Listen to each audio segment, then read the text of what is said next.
morning, kids. It's Wednesday. It's hump day.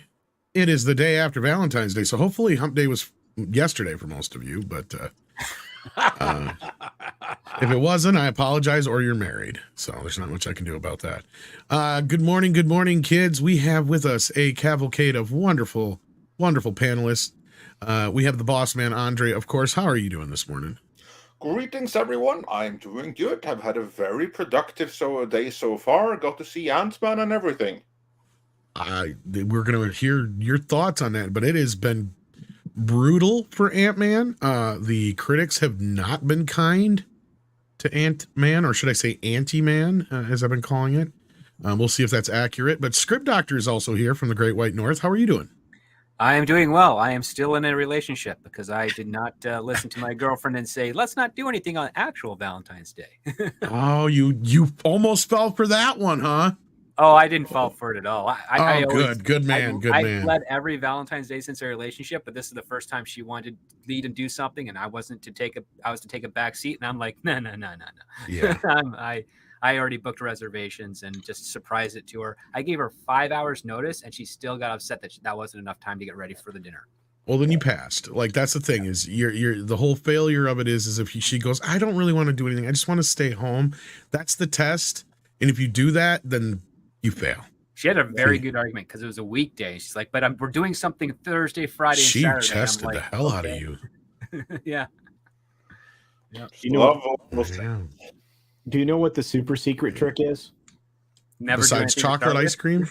Yeah. No. The super secret trick is to give flowers on the evening of the 13th leading into Valentine's Day. That's the super secret trick. Listen to this romantic dog. Culture Casino is also with us. Solid advice right here. Yeah. Anyway, it's great to be here. I'm excited. I have a feeling we're going to focus in on a film that's releasing. The critics have not been nice too. That we're going to have to question that opening business because we'll talk to you a little bit about that culture. But we also have with us eating away, Mr. Chato. What are we having this morning or this afternoon for you? Would be your lunchtime, I suppose. No, things are good. They're famous. I was at the DQ lined up with a whole bunch of women actually getting Valentine's Day cakes. And someone mentioned Valentine's Day. And I said, as far as I'm concerned, every day should be Valentine's Day for your girl. And the women in line went, oh, yeah. It was great. Yeah. They were checking to see if you were married then. Yeah. Yep. Strategy of a male feminist.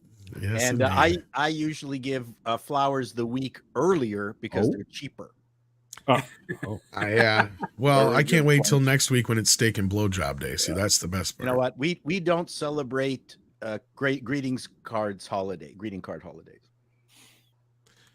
Yeah. None of them. Mother's Day, Father's Day, nothing. Gotcha.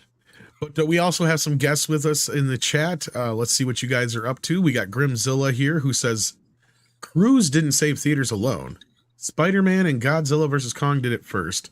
Everyone and their grandma wanted to see Godzilla vs. Kong, and it deserves more credit. Also, Mario's marketing is genius with that song. I agree with the latter and agree with the former as well. And I brought this point up and had to argue the point with a few people. They're like, oh, yeah, well, Top Gun this and Top Gun that. I'm like, all the arguments you're saying about Top Gun can also be associated with Spider-Man. Like, nothing you're saying is unique to Top Gun. It's all about nostalgia. It's all about characters, it's all about, formats, it's going back to the basics in a lot of ways. Same thing with Kong, right? A very, very simplified story.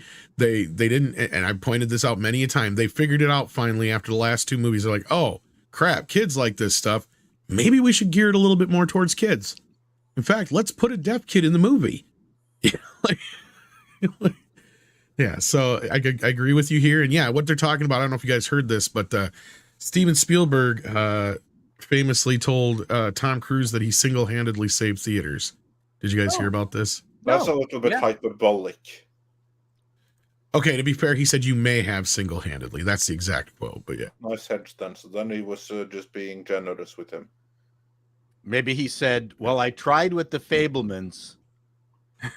And I failed. Yes, even Spielberg definitely didn't save anything. West Side Story remake. Well, that's with these old august filmmakers at the end of their creative rope giving us these bizarre movies. Eyes Wide Shut to me was a bizarre final film. It is, but I think it was him trying to say something, but I'm not sure we ever got the message was because he got saying killed. That he he died ahead of kind time. rough sex, and this is the way society should be, and all you people are prudes, and you're wrong. This was his personal movie. It was his political statement on how freedom should be enabled. He was I have to re-watch the movie. I think we might disagree a little bit. I was going to on say, the because from what I know of interpretation Kubrick, I was going to say, I think this is more that was more his assessment of Hollywood. No, I think it's his I was gonna personal say. view of sex and how things should be. There's any number of filmmakers at the very end really reveal their inner neuroses. I was going to say, I know Kubrick pretty well, and outside of his film life, his family life and all that stuff was pretty normal. Okay. He had the same wife for years. I'm not so sure about that. I think this was more of his comment on Hollywood, and yeah, like I said, he quote unquote died soon after. Yeah, Yeah. So it wasn't about his fear of flying. yeah, could have been. Erica Jong I thought that's and what Kubrick together. I thought that's what The Shining was about.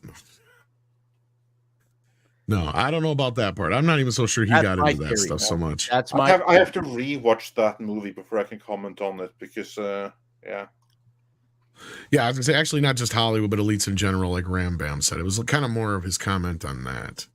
I think it may have been. I think it may have been a little bit beyond Hollywood, although Hollywood obviously is like part of it. But Kubrick was his gaze was wider than just a little bubble that is Hollywood. Absolutely. And I mean, yes, he did. A lot of his films have a very psychosexual nature to him. I'm not going to argue that at all, but just from what I know of his life outside of film, I don't know about that. That'd be surprising to me. But I'm not saying you're wrong. But I did meet Eric Palin, so I know everything about him. okay. Callum Lyle says, my theories on Kevin Feige's fetish for Brie Larson are proving right. On Looper interview, he's simping for Marvels, saying it'll be the best ever. Of course he is. Because he's going to lose his face if it isn't. I can't wait for that movie to come out and be so divisive, be embraced by the reviewers and utterly mocked and ridiculed by the audience. This is the one I have the people that likes Brie Larson. That's actually fun. There was not fun though, but interesting. At least in Norway, there was no trailer for the Marvels attached to Ant-Man. I halfway expected there would be, but there wasn't. Of course, maybe early days still, since we still have Guardians of the Galaxy Part 3 coming up in between. But I think that's going to be the only exception, and all that's going to do is remind them of what they're losing.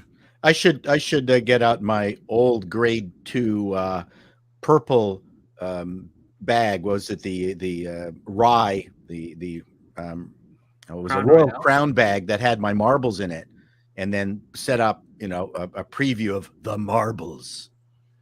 Ooh, the new film. Each different type has its own name. Although back in the day we called them Allies, not Marbles. You're really dating yourself right now. Just cat's eyes. It was fun. I used to get beaten up a lot because I was so good at it. That's why you got beat up? Yeah, I got beat up. That's Chato's. I don't think it was because you were so good at it. I think it was just because you had marbles, to be honest with you. But no, but you steal other people's marbles. You not steal them, but you win them, and then they end up with none. Picking on you. That's okay. So yeah, Paul Chato is responsible for a lot of people losing their marbles. Hyper Guyver 2 says, including my own. Including your own. Ant-Man 3 sucks and Marvel is dead. Next topic. Well, it's funnily enough. Did you finally watch that clip I sent you, Andre, from the South Park deal? Yes, I did. I watched the whole episode, actually. And so that was hilarious. When South Park is telling you Marvel is dead, then you know Marvel is dead. Yeah, you have to give context for that clip because I saw it, but no one else watching, we can assume did. So, Tom, give us a summary. What was in that clip? The shortest version is this. Randy Marsh is under the assumption, due to Cartman's shenanigans, that Kyle runs Hollywood. So,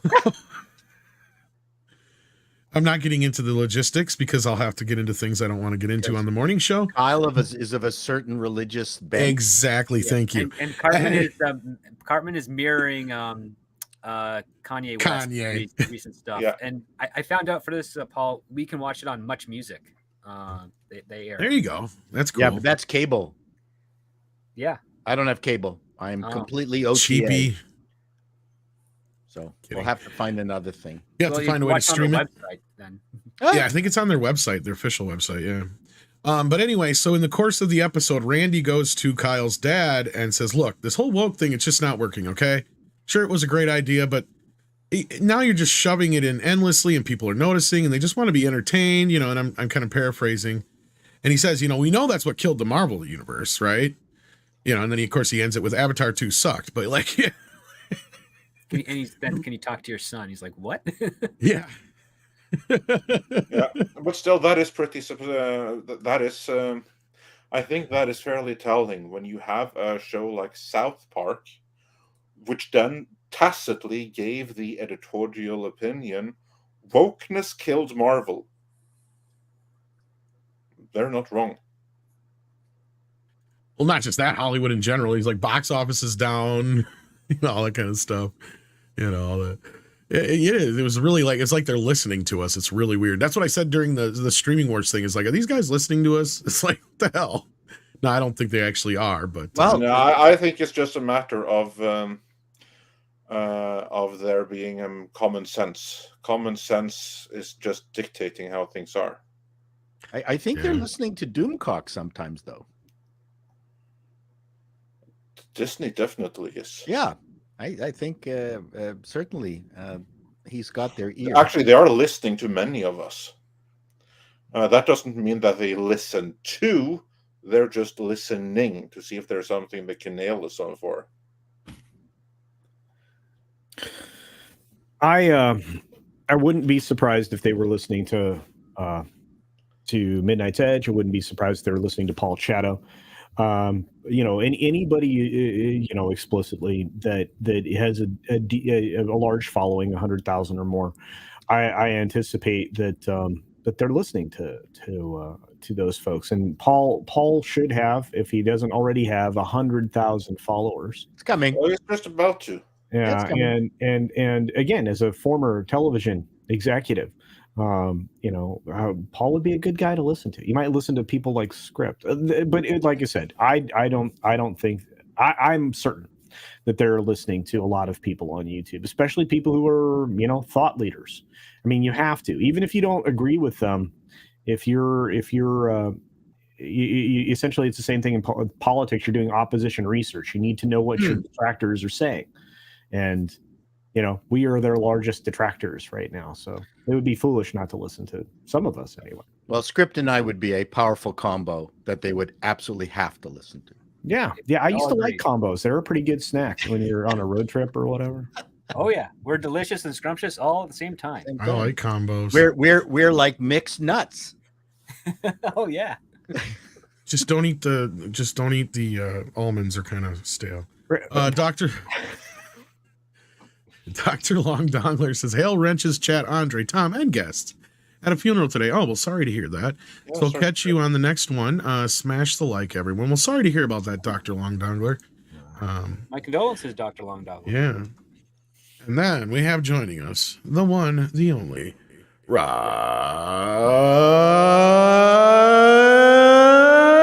Thunderheart, who is now a member again. Thank you so much, Rod, and we hope to see you on the next member stream, which hopefully will be either, what is it, Thursday we're thinking, or if not this weekend, right, Andre? Probably this weekend. But it's going to be an oddball time for our American friends, but it'll be a more normal time for our international friends, let's say, on that side of the globe. Now, just getting back to the other topic, I'm certain Hollywood is listening to all of us. but they I are. also, certain portions, yes. and but I also know that several YouTubers are picking up on my channel too, because I hear certain terms that I believe that I've coined showing up on other channels. Like I know there's many coins and stuff like I have coined that. Yeah, isn't that neat? Like, for instance, using activist as a stand-in for SJW. I was the one who did that because that's a good one. I just didn't like the term SJW when everyone else was using it. And then pretty soon, everyone started using activist. Yeah. Well, it was kind of weird when we started hearing the term streaming wars, right? Like, that was the other thing that was really fucking, like, weird, because Andre and I had talked about that way before. It was like, there was hardly even any streamers, plural. Like, we saw this coming, and we're like, we had a whole conversation about it. You were in early. Yeah, this was back to 2017 we did that one? 16? Yeah. Or 17 at least. 2016 it was. Was it 16? Holy shit, it's been that long. Yeah. And I also think that thumbnails with like a prominent yellow with a little bit of white in the writing. I didn't see anyone do that before we did it. And I know that I don't know, but because I experimented on it. But anyway, you're wrong. Jennifer Lawrence did. So many urinalists in this world. I mean, journalists in this world. Yeah, but anyway, Jennifer Lawrence did it all first. But Chato, yeah, absolutely. Terms that you use out there will get picked up. Like, and it's more fun to come up with unique words. And sometimes I'll add words that require people to do some research, like contretemps or something like that. And then people get back to me. I looked that up. Oh, now I know what. I mean, it's fun to talk about things like that. Oh yeah, some of the trippier things is when we'd start hearing like, oh, they're watching you guys in Doomcock over at, Star Trek and stuff like that. Oh, but yeah, that I have. Oh, no doubt. Multiple sources. And like when we know Disney is aware of us, because there's a couple of ways we know, and one specifically is we asked for an interview with somebody on a certain level, and twice actually. We were told, but twice actually, and we're told no uncertain terms on the one, go fuck yourself because you're misogynist, and on the other terms, they basically said just do it anyway because they're not going to let us do it, and we need the the attention basically. Yeah, and, basically. Yeah, we're not going to get into the specifics of that one, but we have Paulie joining us now, and there's a reason Paulie's here besides just he's a member of the crew. He saw a movie. Yeah. Man, now we have I just went that's seen a certain movie. Yeah, I just went dark for a second, so I'm like, oh good, they're talking about something else. I can have some fruit real quick. Oh, go ahead and eat your fruit. We'll do some more super chats. Yeah, we'll do a couple of super chats. Then we're gonna get into what you and Andre felt about Anti-Man, as I've been calling it. Speaking of coining terms, because Mr. H started using that too without realizing it. Black Wolf Inc. says it looks like Andre's review is going to save the movie for me again. I was really looking forward to this movie after Volume 3. I have no faith in the MCU unless Vicky Alonso is gone and woke BS. Yeah, that's where I'm at too, Black Wolf. Review yet, so she's not the only one that has to leave from there. Oh yeah, maybe Andre loved it. You don't know that yet. Well, this has have little happened. faith. There have been movies that everyone expected me to go and absolutely hate, and I surprised everyone by Trust me, you know how many times I've said to Andre, "What fucking movie did you watch?" It was fun actually. Like when I first gave my review of Black Adam, Paulie was on the stream, and he even asked me, "Andre, are you high right now?" So, because everyone expected everyone to hate that game, and I said, "Hell, I loved it." Yeah, and we got Shoom here who's says emoji. Did you send the emoji yet, Culture? Did you forget? I sent them to you. We need different ones for the main channel. They got to be fancier. More fancier? Fancier yet. Elf and Fanta. All right. Elf drinking Fanta. Oh, that would be that cool. may be a little too fancy, but if you can pull that off, do it. No one and put the Mexican sombrero on it too. So Alf drinking Fanta with a Mexican sombrero. Then we have a winner. Yeah, no one should be drinking infanticide. No. Is there a different kind of sombrero than Mexican? Sombrero just means hat. Right. I was just gonna say that's a true. sombrero is a hat. So yeah, I guess a Mexican that's hat. why I specify like the Mexican huge thing one. Bring me up, Big. You want to be embiggened? Why? Okay, so the ones that you guys are probably used to, I know this we're going off really off topic, is the mariachi hat, which is the big one. That's what I was thinking. Okay. This is a Veracruz sombrero. Nice. See, now I'm learning. It's a different style. On you, Paulie. It's a different style of a Panamanian hat. Yes. Now this is the one. Oh, where's it? The bad guys in South American films wear that one. Usually, you know, I'm gonna let you have that ignorant comment to yourself because you're Canadian. I was about to say, no. Really suave Latin men. How about men? Ladies melt. Millions of men wear these hats, Chato. Yeah. This one's from Oaxaca. In the movies, though, he's not wrong. I'm just saying the movies. You didn't say that. You didn't preface. Yes, I did. No, he said the movies. All right, we better watch it because I'm here now. You know, I'm not going to purposely insult you. Is that a picture of Sammy the squirrel inside your hat there? It's a squirrel, la original Oaxaca. Is it Sammy the squirrel? No sé, but look at this. That's a beautiful hat. Wow.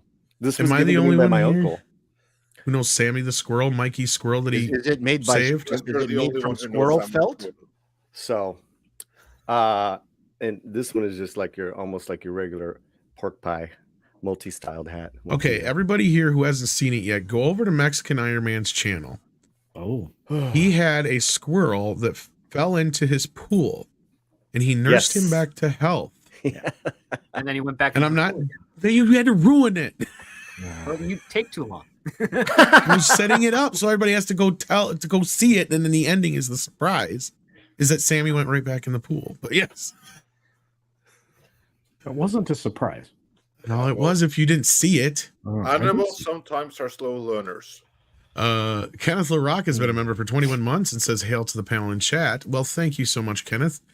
And Pinochet points out Pinochet's helicopter tours. The cruise didn't save Hollywood. Jennifer Lawrence did. This is true. This is true. Mario Trillo says, wow, we have an early start today. Anti-Man must be bad. Just make a custom chocolate cake for V-Day. Also, F Nintendo. The joke is in my name. Gotcha. And with that, let's hold off there for a few minutes and see what Paulie and Andre thought of Anti-Man into the quantum script mix of mania of stuff. That culture. Hi guys. Ant-Man and the Wasp Quantumania, although it really should have been called Ant-Man's Daughter Quantumania. Andre, well, please, I'd love to hear your thoughts. Well, let's begin with the good news, and that is, if this were a Phase 4 movie, and you were to ignore Spider-Man No Way Home because that was a Sony movie or a partial Sony movie, then this would have been the best Phase 4 movie. But Phase 4 wasn't very good. And this movie is also not very good. What I will give it points for is that it's not nearly as woke as other Marvel movies. I didn't say it wasn't, Paulie. I saw your face there. I didn't say it wasn't woke, only that it wasn't nearly as woke. There is some very insidious messaging going on. I mean, at one point, there's like some really pro-Marxist messaging going on in there. But overall, tonally, it was a little bit of a return to form to the mediocre MCU movies of before, because that is what this should be compared to, the most mediocre of earlier Marvel movies. This isn't really Ant-Man Part 3 so much as it is generic MCU movie setting up what is next to come. And to me, the movie had like two major flaws. One, it did not have the highlight of the first Ant-Man movies, which is Michael Peña's character, who was glaring in his absence. He really needed to be there. I felt that he is the one that should have done the opening narration, going through what has happened since the earlier movies. Instead, Scott Lang did that himself, which I felt was just like awkward. It would have been better to have a more amusing narration by someone who's a master at narration, and that isn't Scott Lang. So that's one thing. The other movie, like the whole concept, is just a little bit stupid in a sense. How the whole setup for the key problem to be solved, I just felt that was lame. It didn't work. It took me out of it. The whole third act of the movie, I actually almost fell asleep for a point there when you had like loads of battles and loads of CGI shitstorm during what should be the most exciting part of the movie, where you really should be glued to the screen. I practically dozed off because it was just like shitstorm and I wasn't engaged into it. But the worst part for me, and this is what has been praised the most, and I think the critics are virtue signaling, the villain, Kang. Everyone is saying, oh, you have to see Kang. Kang is so amazing. No, he wasn't. Kang was freaking awful. Now, this is not a slight against the actor. The actor, he did as good as he could. But it's not at all an engaging character, the way that the character is written. Thanos was a tremendous villain because of how he was written. The writing is what made a CGI monstrosity with an actor that you can't really see in there still come alive on screen because of the way he was written, his motivation, and everything like that. Same thing with Loki. He was masterfully written, and then it was like lightning struck in a bottle with the casting. Whereas in this case with Kang, the casting is fine, but the writing is only so-so. He's just not an engaging villain. So all of this stuff that everyone's saying, oh, he's so amazing. No, he isn't. He really, really isn't. He's so unbelievably overrated, you ask me. He's no better here than he was in Loki, and he wasn't that good in Loki. I think the actor was only cast because he has this ability to be like a really clown when he wants to, and then he can play more subdued, and they need so many different versions of the character, but you don't have like one character to relate to. So it just didn't work for me. This was a step up from the likes of She-Hulk, from the likes of Thor, Love and Thunder. All of those were worse than this. But this is still really mediocre.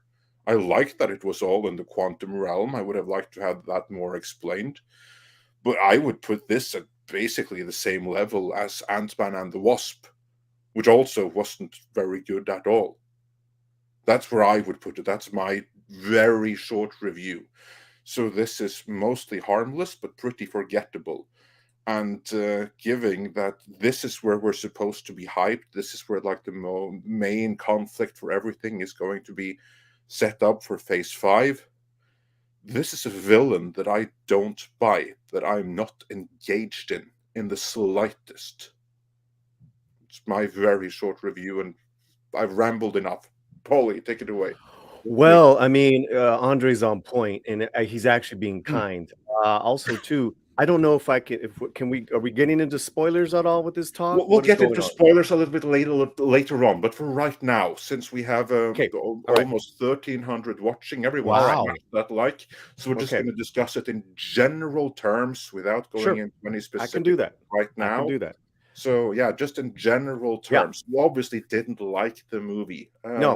No, it is a monumental disaster of a film.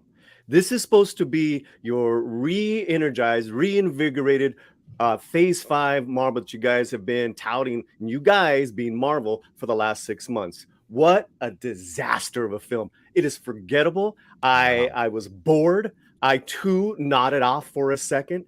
And it was not because of the individual performances, because all the actors were actually very good.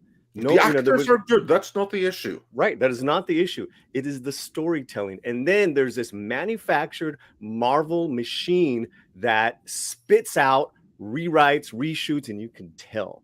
And it was just, I was stunned. And it was a continuation of this Wakaka Forever, disjointed storytelling. And, I went in with absolutely no expectations, are very low, right? And my setup is, and I'm very honest, guys, I got a +1 on a media this past Monday night, which never happens. And they're probably going to be looking out for me next time if that happens. I got to hang out with some buddies before. I was in the best mood, 7 p.m. showing. I'm ready. Entertain me. No Michael Pena, no Luis. And the thing is, we have two writers here, two prolific script writers here on this panel. Did you guys see the first Ant-Man? Yeah, I love the first Ant-Man. Mr. Chato? Oh, you're muted, but I see you nodded. The thing with Luis's comedy is that he told the story, he complemented and actually furthered the story along while being hilarious. Yes or no? Oh, yeah. He was also humble, too. That also made him endearing. Totally endearing. I just put up a poll today, guys. What's the best Latino character Marvel's put out? Right? Luis or Namor? 90% Luis. Yeah, that's what I meant. Like, he's the one who's missing here. I mean, the movie would have been so much better if he had done the opening narration. That's a great idea. But, that's a great idea. But it goes back to the writing. No one could save this film. And the thing is, that thing is going back to that sense of humor and that made Ant-Man, the first one, so endearing. It's lost. Chato, script doctor, the jokes were stale at best, and they were bombarding you every time that there was some sort of like momentum, some like like connection of maybe a scene or two where you're like, oh, okay, like a minute, stop for bad jokes. Yeah, and you know whose fault that is? That's Bob Iger's fault. I would like you all to just think back to the video that we published exactly 3 weeks ago. For those that haven't seen it afterwards, go and check out the video we did on Ant-Man 3 weeks ago, where we broke down how basically, and script can also certify to this, that one of the first things that Bob Iger did when he came in was demand the last-minute reshoot to Ant-Man, because the movie was never a fun movie, and you can argue that that was an issue, but it was always going to be a serious, more somber movie, and Iger didn't like that. He felt that it needed that snappy Marvel humor between all the scenes, which completely ruined it tonally, because that's what those reshoots were about, adding shit jokes. And Andre, could you tell that there was a very dark, interesting storyline butchered by all the reshoots? Yes, totally. Totally. It's not I will say that it's not like in Fant 4-Stick, where you can tell, oh, there's a reshoot, because now suddenly Sue Storm has this really obvious the wig in 1 minute, and then she no longer has it in the next, so there was like no visual marker, but there was a tonal marker. I didn't see that film. Okay, here we have a scene that's obviously filmed to be dramatic and suspenseful, but then it is tonally wrecked because suddenly someone makes an asshole joke in the middle of it. I mean, like stale, bad jokes, but just regurgitated. Everything was vomited too. Well, the visual effects. Let me enjoy the quantum burst. Just chill out in one terrain for a minute, and it was just one good. It was, Paulie, there were some terms you said that were used in the film. Oh yeah, that have started to make the rounds for you guys. Yeah, that have started making the rounds, especially one specifically. But you can save that one for last if you want. Okay. But yeah, go ahead and tell us these lines of dialogue that were spouted in Ant-Man and the Wasp. Lines of dialogue in the film: peaceful protesting, burn it all down, revolution. And the zinger, and I'm paraphrasing, but the magic word is there. Paraphrasing. I know it's a controversial thing, but socialism actually works. Yeah, as I said, it's very pro-Marxist messaging. Which character said that? Well, I mean, then we get into spoilers, so. No, but well, let's just say it. Kirk or Michael Douglas character says Hank. that. Oh, the no. The most senior, mature, experienced character in the movie comes with pro-Marxist messaging. Fuck this shit, I'm out. Pro-Marxist. I would expect your daughter to say that. Yeah, no, or she's the Antifa. Or Kang, the daughter was Antifa at the beginning, and she gets thrown into jail. Well, they're in San Francisco too, so there's that. And you know, she's fighting for homeless rights. They can't even keep that shit out of Marvel movies, can they? I'm trying to watch a movie about an ant, Chato. What's going on? Not Antifa. This is Antifa and Wasp. Antifa, man.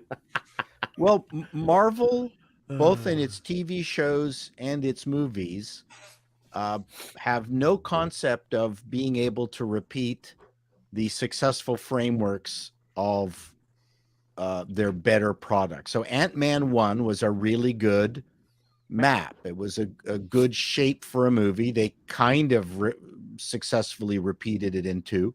But I mean, Luis is such a phenomenal character. You know, the fact that he's not he's not amazed at Ant-Man's capabilities, and he goes, whoa, this is just going to be easier to steal stuff now. You know, he's got such a narrow view of the world. Yeah, but he's not impressed. He's not impressed by the superpowers. It all fits into his worldview, and that's what was funny. Well, yes, and I honestly think that they probably viewed him now as a stereotype, so they didn't bring him back. Well, what about the other guys in the crew? They were also fun and inventive. Yeah, it was ex-con security services. There's the one actor who he was in T.I. the Suicide Squad. David Dustin Mulcher. David. You know what? He was actually in this movie. He's in this too. Movie. Yeah. Because I saw him, but he must have played a different character because I saw his name in the credits. But he must have played someone else here. No, he was Zeb. He was the goopy guy with the I got holes. Oh yeah, he's great. Right. There we go. But that's what I mean. He played a different character, but he was there. He was a but voice. He is someone, from what I understand, who is very, very down with the message. So maybe that helped, and I do think that may be a factor here. Because I would push back on that because I don't know.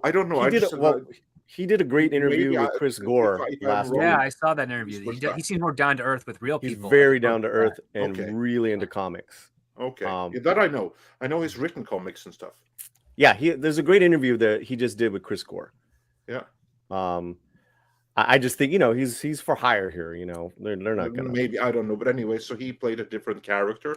I would have liked to see because those guys, they added so much to the first Ant-Man, and I would have loved to just see them here again. Because back to what. Sorry, carry on. Back to what Chato said. That's to me what makes it a complete disaster. Was that I don't want to compare it to Phase 4. I know everyone had a lot of problems with Phase 4. I want to see, if you say, oh, Phase 5, going back to this, going back to that. Okay, Phase 1, Phase 2, Civil War, disaster. Yeah. What did you think about Kang? Because I was so underwhelmed. I didn't buy him at all. Like this dude, he is no threat. We have seen. Okay, I'll save that for later. I will just say that this dude is not the threat that he is made out to be. I do not buy it. That's probably the only thing that I disagree with you a little bit. I was mesmerized and a little scared by him. But I see your point, because after that, the written material was just horrible for the That's actor. what I mean. It's not a slight against the actor. The actor, he did as well as anyone could. No one can shine in the role the way that it was written, but the way that it is written, I mean, he is instantly made a non-threat who is busy fighting against himself, and we are only told that he is so formidable because, well, basically his suit and his technology. Without that, he's nothing. which was really strange because it was the simplest problem as far as like how to get out of there and just really just even what I didn't see was how was Ant-Man even a threat to Kang, and I guess they just made Kang really stupid. Yeah, but that's exactly my point. Mhm. Like, we've seen him. I'm going to give a very, very mild spoiler now. We've seen him twice, and he gets beaten both times. Yeah. I like the post-credit. That to me was like the first one. The first or the second? The first. I like both of them. I like both of them. What I would say with the that's movie, the best part of the movie. with the audience that I saw, Yeah. what got the single most reaction, the most pleasant, positive, surprised reaction in the entirety of the movie, the one moment where I felt, oh, the audience is excited now. Yeah. The second post-credit scene. It was really I got chills. I did. Yeah. Well, since you guys are not going to spoil it, I just wanted to go back to the whole thing about Kang, because I think that's an interesting point, Andre. Because Thanos was built up, right? Yeah. He sent lackeys out and they failed. Thanos didn't fail. Nope. They failed him. Now you pointed out this is true. Twice now Kang has failed. Now he's supposed to be our big bad. All we've heard during the build-up, ever since the end of Phase 1 with the Avengers, Thanos was built up to be this unbelievable menace that everyone is afraid of. Like, even the villain of the first Guardians of the Galaxy. Right. His own daughters are even afraid of him. Everyone is afraid of him. This is all we hear, that Thanos, and everyone says that name with respect. And then when we see him, we understand why. This is someone driven. This is someone with a purpose. And it's also the way that Thanos was written. Because when you think it, like, Thanos is just a CGI creation. And then you have a good actor in Josh Brolin voicing him. But 20 others could have done the same thing. In reality, it's just a CGI creation that literally anyone could have voiced. What made him so compelling is the way that he was built up in advance, and then when we got to see him, when we got in action, we understood exactly why. We saw that this is someone who is truly a conqueror and a force to be reckoned with. Kang is someone that has to call himself a conqueror, and we are told, that this is the master of this and the master of that. But what we have actually seen is that he is a clown who is constantly outwitted, who is constantly defeated. And the first time we saw him, again, was in Loki, so spoilers for Loki. He was killed by female Loki, and there was no challenge at all. Yeah, I don't understand this. I didn't see that. I haven't seen. I stopped watching the season of Loki. That's all I really watched, Paulie, was the first and last episode of Loki. Really? No, I'm serious, because I watched the first episode, checked out, and then I had to do edit Andre's review. So in the process of that, I watched most of the episode. Yeah. And I'm just like, this guy. Thanos was brilliantly executed. You have to admit that. Steppenwolf had the same problem in the DC. Steppenwolf is 10 times the villain that Kang is. So really? far. And I thought he was horrible. I consider Kang to be a joke. Just consider this. You have like this like kind of like, not joke, but like question among the strongest Avengers. Who is the strongest Avenger? Well, we know who the weakest Avenger is, and that's Ant-Man. And Ant-Man is giving Kang a run for his money alone. Hawkeye. Hawkeye's the worst. Hawkeye would beat the shit out of Kang. Okay. I mean, yeah, I've seen Mayor Kingstown. I think he's right. And then let's not only that, there's a Hawkman beat the hell out of a fucking snowplow. Yeah. He did. There's a lot of other characters and a lot of other things to break down in this film as far as the failure of it. I will say I really enjoyed Michelle Pfeiffer. It made me think, why was this titled Ant-Man and the Wasp? I had a huge problem with that as well. Again, it has to do with the writing, because she played well and everything like that. But again, there was this whole thing. Well, it's about Michelle the Pfeiffer. We motivation, expect. because now we are basically led to believe, and again, this is not really a spoiler, but basically, she hasn't said anything about what's in the quantum realm. Yeah. The whole problem, how they all, in an extremely stupid manner, find themselves in the quantum realm, and I almost checked out right there because I was so dumb. It reminded me of the scene from Tron. No, that made more sense. Yeah, none of this made sense. And that's they went. Oops, I mean, the dude in Tron, he at the very least had its back turned in his defense. Correct. But here, like, this is like that, only more stupid. And Andre, what do you think of MODOK? He could have been so good. Why did they have to make him this character that we already knew? I mean, that was a waste of both the actor Corey Stoll, the character that should have been dead. Because why put two bad guys of that scale in one movie? Or combine them, because MODOK could have been a tremendous villain and a recurring, visually appealing, interesting one, and they just blew it. MODOK should have his own movie. I think MODOK was done worse than Kang. MODOK should have been a villain of his own movie. Yeah. A henchman. Well, MODOK is another symptom of the problems the Marvel Universe has. I don't know if you guys remember me griping about this, and when I said, why can't anybody just be their own person? Now MODOK is the villain from the first movie. Why isn't he just... Why wasn't that just the other Yellow Jacket? Yeah. Yeah, what the hell? Like, you know, you got a Captain America who used to be Falcon now. You know, it's like, why does everybody have to be somebody else? Why can't MODOK just be freaking MODOK? What's wrong with that? Like, I mean, he's one of the few characters I do like out of the villains of... Because look, I'll be honest with you guys. Marvel does not have the best villain roster. Okay. Spider-Man is the only one who has memorable villains outside of the X-Men. And a lot of the X-Men villains are kind of anti-villains, right? Because they have like two sides to them most of the time. And in this case, you have MODOK, who is actually a villain I know, who some people actually do know of. I love you could MODOK. Have some fun with. Exactly. Awesome. And so what do? Is they make him a character who was a character in the first film and probably waste him in this movie like they do other people I've heard. Completely.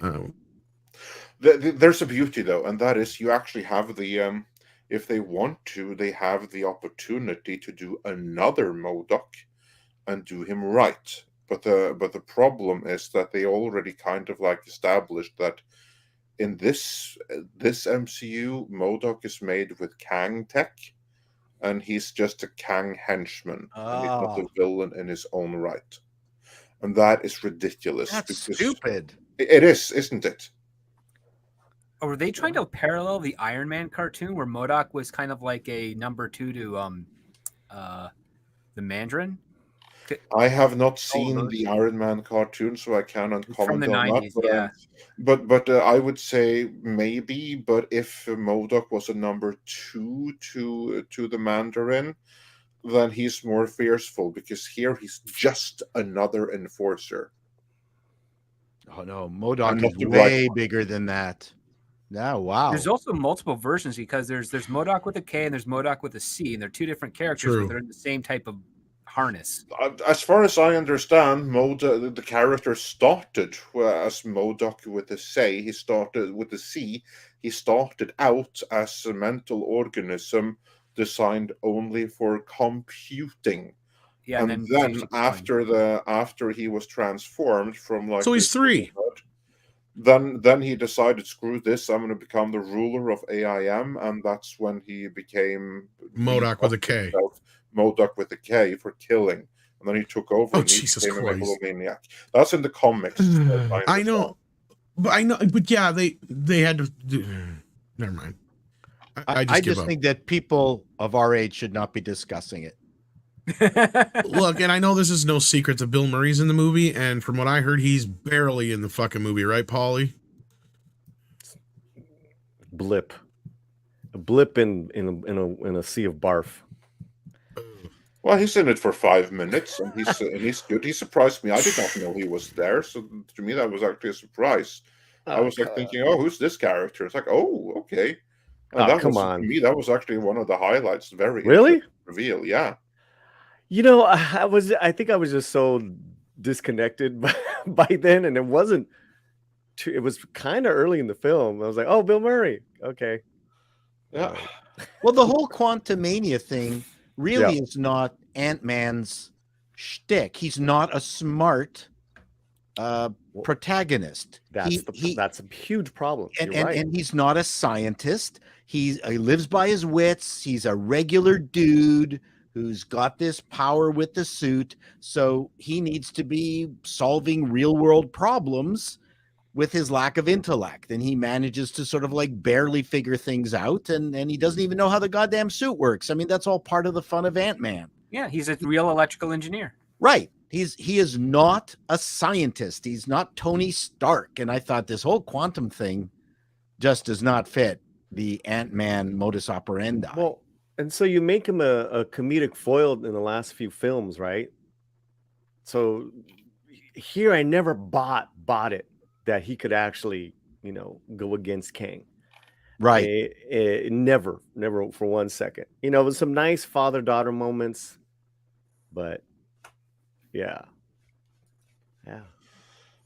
So it wasn't. And to be clear, Paul, you're talking about Scott, right? Not Hank, because clearly Hank is an engineer and all that stuff. Scott Lang. Hank's the genius. And Scott's the electrical engineer. I was just clearing that up for the chat because the chat's like flying at Paul right now. I'm like, I think he's talking about Scott, obviously. Yeah, Scott. We're talking about Scott Lang, Paul Rudd's character. Yeah. Paul Rudd's character. No, because everybody's freaking out in the chat. They're like, Hank Pym is an engineer. It's like, he's talking about Scott. Yeah. Talking about Scott. Hank Pym is more than an engineer. He's a scientist. Yeah. He's all those things. But yes, Scott is not. The Pym particle man. Yeah. I mean, I don't know when we can talk, real spoilers. But let's try Ant-Man and the Wasp really take a back seat at times. Well, we should probably do some super chats before we get into spoilers, just in case some of those people want to check out. Not that I think too many people are really worried about it, but go ahead. Sorry. Really quick, I just want to shout out. We got a friend in the chat, Andy Vargas of Santana, Malas Palabras Records. He just said hello. What's up, man? That's really cool. I told him I was live, so what does Oye Cómo Va mean anyway? Yeah. Oye Cómo Va? Oye Cómo Va. Hey, you. Let's go. That's it? Okay. What do you mean? That's everything when you're dating. I know, but that's like a lot of words for just that. Dance to my rhythm. That's a Richie Valens song. Come on, let's go and do it again. No, I'm talking about the Santana song. I know. I'm just picking Oye up Paulie. Cómo Va is actually an older song. Yeah, Santana's a cover. Santana covered. No doubt, but I know it from Santana. I mean, that's an old song. He doesn't get my joke. No, but he's doing Richie. But yeah, what's up, Andy? So it means, hey, yo, let's go. Oye cómo va mi ritmo, right? Yeah. Hey, you, come and be part of the rhythm. Come and join me. Okay, that makes more sense. As Six says, moving on. All right, Six. Ashicom says Spielberg speaking of Spielberg lies, do you believe he snuck into the studio when he was a kid? I believe he believes telling that story. Security was pretty lax back then. So. I mean, I believe half of it. I've heard the stories, like, it's one of those stories where if it's not true, it should be kind of things. It's gained a lot of notoriety and a legend of its own. And in fact, like I said, the movie Secret of My Success was based on that idea that Spielberg supposedly came in, snuck in, used a producer's office who had been fired or left or whatever, and set up shop. Part of that is supposedly true, but there's a little bit more to the story. George Costanza version of Spielberg. Yeah. I think Mabel did that in Arrested Development. Excuse me. And basically faked it until he made it. So part of that is somewhat true, but it's more so he was like working at Universal. He worked at Universal Studios, but he kept sneaking over to the actual studio and watching movies being made. So people started noticing him around all the time. In there. And they're like, well, if you're going to hang around here, do something. So he started working on movies. Next thing you know, he's a production assistant He's a producer. He's directing TV. That's really what happened, to be honest with you. But yeah. That's pretty impressive from just hanging around. Yeah, but basically somebody told him, he goes, if you're going to stand around, kid, fucking grab a cord. You know, like... Yeah. I mean, there's a lot of those stories, whether it's in theater or film. Dustin Hoffman did that. He basically was a janitor for a while at the actor studio. I got a reader gig at Warner Brothers for a short time because I was dating an accountant there, and I just went to pick her up for lunch, and someone said, "Hey, you want to make some money?" And that was it. And that's true. Security just basically let him stay, and he just started showing up every day. And instead of working at Universal the park, he started working at Universal Studios proper. Two of us, when we were really young, went into the local police station, which was surprisingly completely empty. And then we were exploring the jails, and this big guy, police officer, sort of surprised us. He said, "What the hell are you kids doing in here?" And he threw us into the jail cell and locked it. And he said, "You're going to be in here for the next few days." And we're weeping, the two of us. And then he comes back with another two cops with like a bunch of donuts and soft drinks and says, just kidding. We're going, "That's not a funny joke." That was brilliant. Did you guys see Fablemans? No. Not yet. It's on my list, but everybody keeps talking so bad about it that no, it's actually really good. I just don't know why it's not Oscar level, but it's, you know. I mean, I know what it is too going into it, so I know it's going to be a nepotism piece or whatever you want to call it. No, it's called wanking. Well, that self-wank off piece or whatever, but yeah. So are you guys going to go into spoilers? We're going to here. I wanted to make sure we got a few more super chats. So Miguel Farah says Spider-Man, Ant-Man, Blue Beetle. Next up, a priest bitten by Mantodia shall become praying man. I think he needs a praying man. Okay, praying. That would be pretty funny, actually. I think Paul's going to steal your idea. Yeah. Chad Rupnerine says, Chato, completely disagree with you about Eyes Wide Shut. Our protagonists invaded a secret society with all the best people and the cover up and the threats to our protagonist's life and family. That's the meat. Yeah, it was Epstein Island. Then we got Hetien Falarudo, who says maybe if people actually stop paying Disney for anything, they would collapse faster. Only pay for things that are good. You know what, Hetien? I think this weekend box office and the final box office of Ant-Man are going to be a huge wake-up call to these guys. I don't think this movie is going to do very good. Because Culture, we'd been talking about their projections for this, and we laughed. We laughed at their projections. Well, because their original projections were 280 for the weekend worldwide. Yeah, they've already dunked those down, by the way. In today's numbers are 91 million, I think, domestic, and 255 global. So they've already gone down almost $30 million. I'd take more, another 50 at least off that, because it's gonna. I'm telling you, this film it's going to get terrible word of mouth starting today, tomorrow. It's already happened. It's already happening. I mean, yeah. But again, I mean, normies. Okay, so it's Cobb. We need to. Normies aren't going to Rotten Tomatoes, right? Okay, true. That's fair. Yeah, and so you're not wrong in the sense, Paulie, that I think you're right. I think that the word of mouth is going to start to hit tomorrow. And Friday, and this weekend it's not going to do the numbers they need it to do, and I think internationally it's already starting to flag, so we'll have to see what happens. But Ant-Man was never a AAA superhero. That's the problem. He could have been. He could have maybe. Look, they started to destroy him. Didn't need to be. Yeah, but all they needed was to produce them, moderate budget, and they'll make money, and they're more endearing now, especially the first one.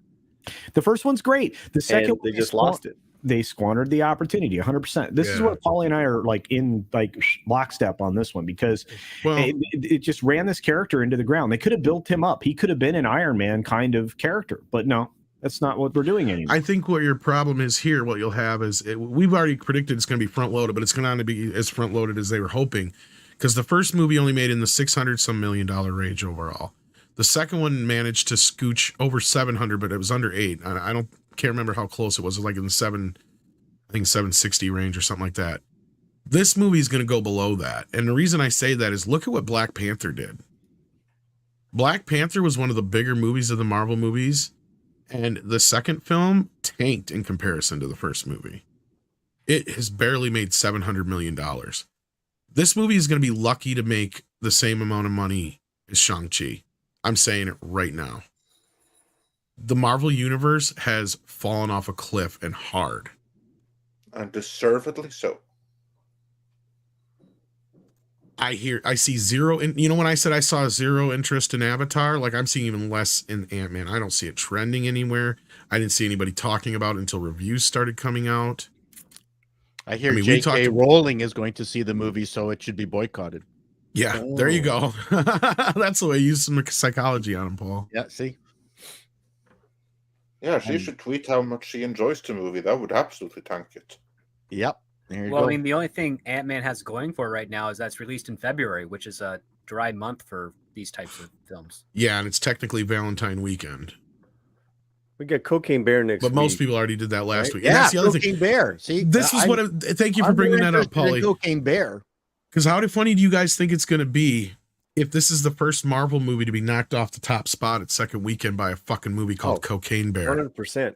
Also, too, it's a huge reaction with all in. I've seen the trailer in the theater several times with all kinds of people in the audience. That is getting the biggest reaction. That Cocaine Bear trailer. I think it's going to kill that. And they did a big thing with the Super Bowl this weekend too, so I think people are well aware of it now.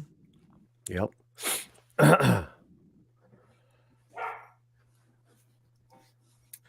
C-Man here says Kevin Feige becoming the Marvel equivalent of Kathleen Kennedy in this show that Perlmutter was the real Marvel success maker. Well, I wouldn't say he's the success maker. He was the checks and balance guy. Yeah, right? He was an essential aspect of the team. It was him, Favreau, Feige in his greener years, and there's one other producer. Gunn wasn't there yet. Not yet, but later on, yeah.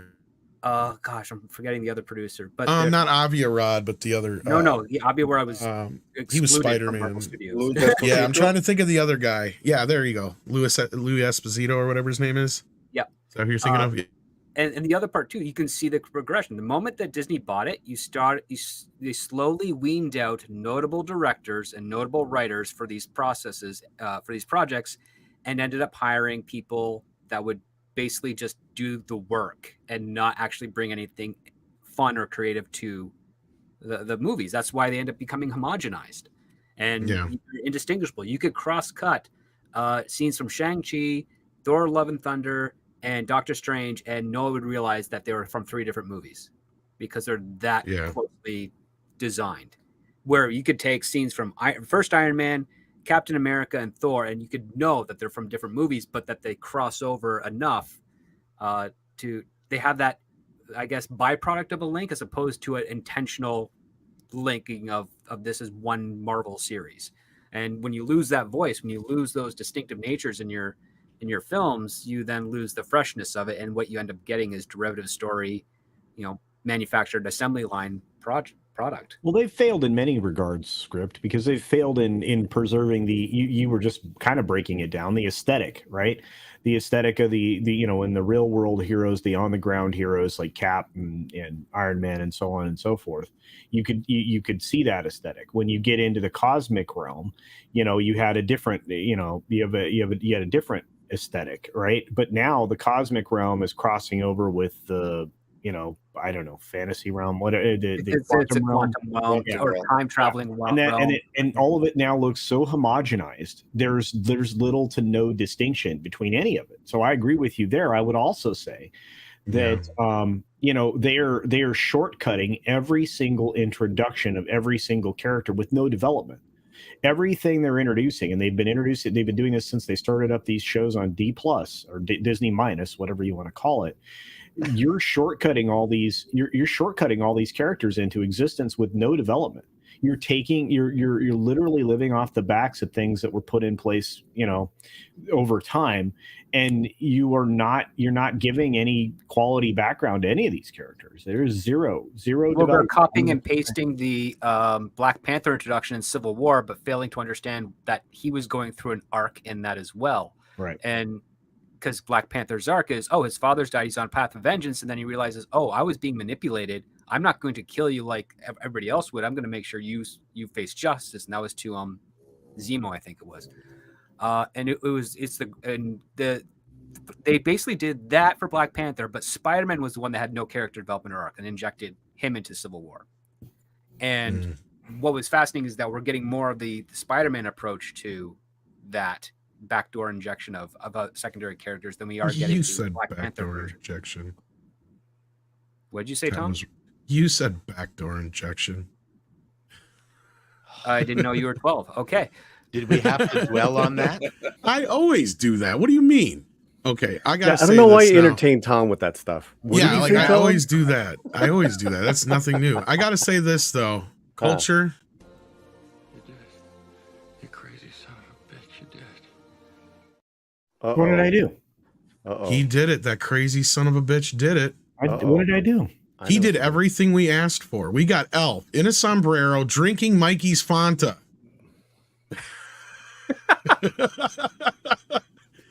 Let's just stay here. Meet with this your new for a emoji. minute. Let's stay here for a minute. I would like to be the first to comment on this. This is called karma, right? And I say this with all due respect, Mexican Iron Man. Karma for your just unyielding bullying of me and my mustache. This is what you get, my friend. This is what you get. I love you, but this is what you get. And that is one ugly ass hat. Mikey's glorious. Mikey's gonna kill me. Mikey's gonna kill me. And now that he's an official East Coaster too. Right. Hey, well, Mikey, you want a Fanta? Hope he's cut down on that Fanta. He hates Fanta. Oh, is that the thing? Yes. Okay. Well, he hates Alf and he hates Fanta. So right there, that's the whole thing. I know you think about Alf, obviously. Oh, look at this. Paul's got a cowboy hat on. Look at that. Oh, wow. I'm gonna go rope some Broncos. Wow. That's very handsome. Thank you very much. I appreciate it. You look like you even got the jacket to go with it. See, yeah, you're smart. Well, yeah, but Canadians are always wearing the Canadian tuxedo, so it's just denim all the time. So many denim shirt. So many thoughts come to mind. I respect my elders. Thank thoughts God are thoughts. Oh my. Oh my, indeed. All right, let's get back to a few super chats so we can. Paulie's hat. He wears hats. He does have nice hats. He always has nice hats. Marksman 117B says, Paul, men are EW explains why everyone wears it. Huh? Men are ew. What? What's that? An acronym? I guess. I got to clarify that. I don't know. Rand Mori 82 says, already agreed to see Quantumania with my sister's family. Will I need to be drunk? You might enjoy it more. Well, from what it sounds like. I will say it's not so bad as Thor, Love and Thunder and everything like that. It's just so tremendously mundane. Mecha J says, no, Luis, then this movie is not worth the watch. Ooh. Ouch. Yeah, he was a really big part. added a lot. Let's see here. Was there anything? Because Ant-Man is a small superhero. The Quantumania just felt along the lines of the Doctor Strange level nonsense. Yeah. Well, I just want to say that he may be a small superhero, but he can hold his own against Kang. Ah. Yeah. Max Relax sends in 11 euros. Thank you so much. Says, hail Andre, Tom, and panel. Thanks for the great shows. Well, thank you for listening and watching. Says, I want to do a shout out for a hero we actually recently lost. Thick 44, human man warrior from Neebs Gaming. He was thick. They were nothing. Ah, well, sorry to hear about your loss, my friend. Sorry, man. Yeah. That's too bad. And you were going to say something, Paulie? Nope. Oh, I wouldn't. Or Culture was. Somebody was. Oh, I was going to just say, if I'm Ant-Man, I shrink myself down. I go into Kang's cranial cavity, and then I explode myself up into giant size. There you go. Yeah. Done. That's how they were going to take out Thanos, remember? Yeah. Jeff C says, hi, Paulie. Can you recommend Chato a good zoot suit clother? I can see him as a Pachuco. I know that word. I should Nice, very nice. Swing dancing to the 40s music. I actually predicted, because of this super chat, we're going to get a Zoot Suit Riot now. Zoot Suit Riot. Riot. I can't stand that song. Sorry. I know, it's horrible. But the movie Zoot Suit is good. I'd rather listen to the song from Lalo Zoot Suit song. Born in El Zoot Suit makes you look real root, dressed like a diamond, calcos are shining. Yeah, that's a real Paulie. song from the 40s in Zoot Suit movie, sung by Eddie James. Almost.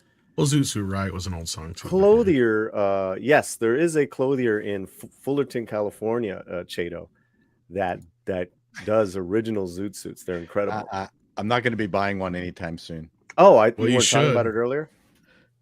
Do you actually have one in your closet? If you You have show up with a something- Zoot Suit You on have here, I something think we can against write Zoot that up. Suiters? Mikey, Do are I you in the send chat? Anti-Latino Let me sentiment check for on it? this for you, because I'm pretty sure if you wear a Zoot Suit on the show, we can have you write it off on your taxes. There you go. Then there's the Who song, Zoot Suit, white jackets inside, strings 5 inches long. There you go. There's your Nobody? recommendation. No, I don't, I don't know know that it. one. I don't Yeah, even know that one. Pilgrim Media has become a member. I think he was a member before, so maybe it was a change in level or became a member again. But thank you so much, Pilgrim Media. Then we got Jim Mutari, who says, "Did they sideline the Wasp actor for problematic views?" Oh yes, that's correct. She did have some Evangeline problematic Lilly. views.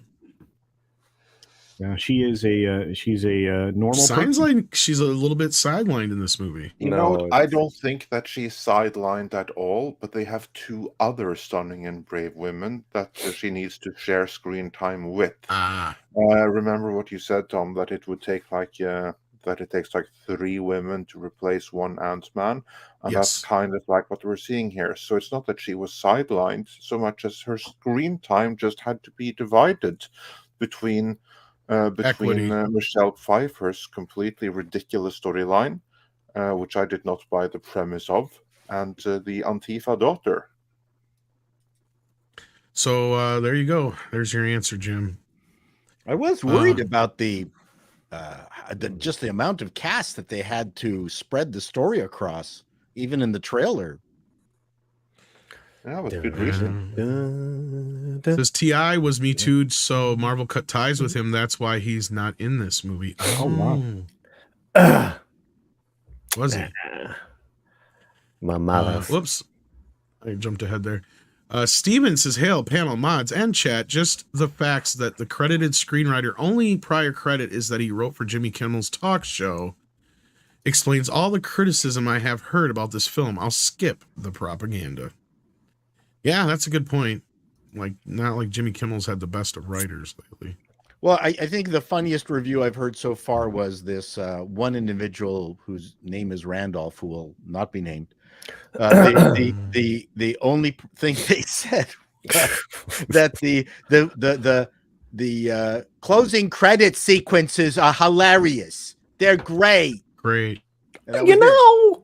And I'm saying, okay, if that's the only So thing I could that's- wait for them to pop up on YouTube. Pardon me, what? I said, so I could just wait for them to pop up on YouTube instead of wasting my time on Yes, the rest of the movie. That was her praise. The closing credits were fantastic. Loved them. You gotta go see. Stay to the very end because there's food. That just sounds to me like you were glad it was over. Sebastian Skarheim, am I saying that right, Andre? Or is it Skarheim? Skarheim, I imagine. Yeah. Sebastian Skarheim. Did I say it correctly then? I even gave it the right emphasis. I is I and IE is E. Skarheim.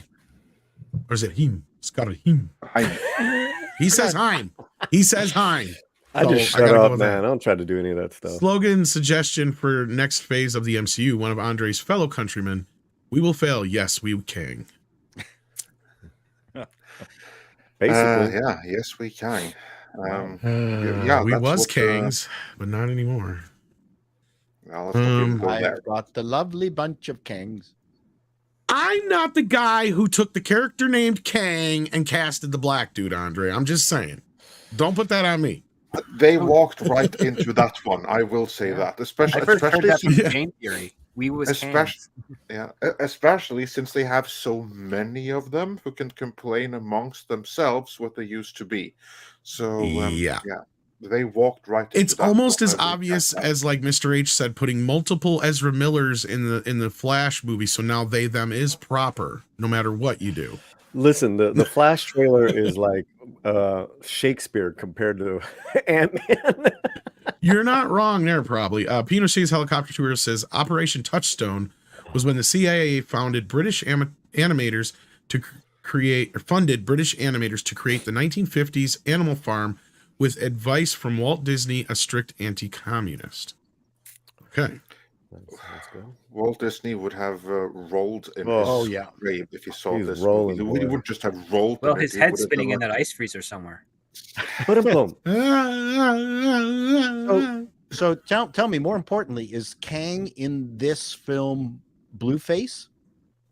Yes and no. Only when he has the lights on. Yeah.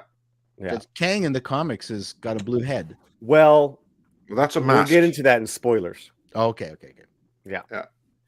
Which we're getting Before close. we move on, though, I just want to say, everyone, if you, we have Mexican Iron Man in the chat here. So members Uh-oh. right now would be a good time to test out your the Wow. new emoji. Uh-oh. Wow. Let's see those emojis, guys. Oh, snap. Andre's ruthless at times, bro. That's funny. So, Well, yeah, I felt would that be, clip was perfect. Like I said, that crazy son of a bitch, he did it. Culture, I don't know how he did it, but he managed to do exactly what Andre asked. Oh, he's off Boom. now. See? Here we go. No. Here it is. You know what you could do? You could grab that joke from Family Guy of Cleveland in the bathtub every time his house explodes, and he just goes no, and then falls out. And you replace that with Mike. No. This is great. This is great. Sad part, we can't show it on screen because of the StreamYards thing. Well, but, they can. They can. They can see it in the chat, though, yes. So we've descended into a whole bunch of stream of consciousness. I think our audience wants to hear specifics of They do. I want to get through some of these super chats here, but I'm assuming that for the most part, they're newer ones. So real quick, guys, shout out if there's a super chat we got to get to before we get into spoilers, if you plan on leaving before spoilers, because otherwise we're about to get into spoilers here real quick. Jason Milton is a new member. Thank you for that. And then let's see here, because Culture's leaving us. Do we have any specifically for Culture? Some hair Don't see anything specifically. recommendations. But Shum says, that's it. That's the one. Cut, print. That's what he means when he's talking about that's what he's wanted all this time. You got your wish, Shum. Hopefully it was worth all the super chats you sent. I apologize it took me so long to get Andre to get it in the emojis. So half of that's on me. Well, Mike is not apologizing for that, I assure you. But... No, he's mad right now.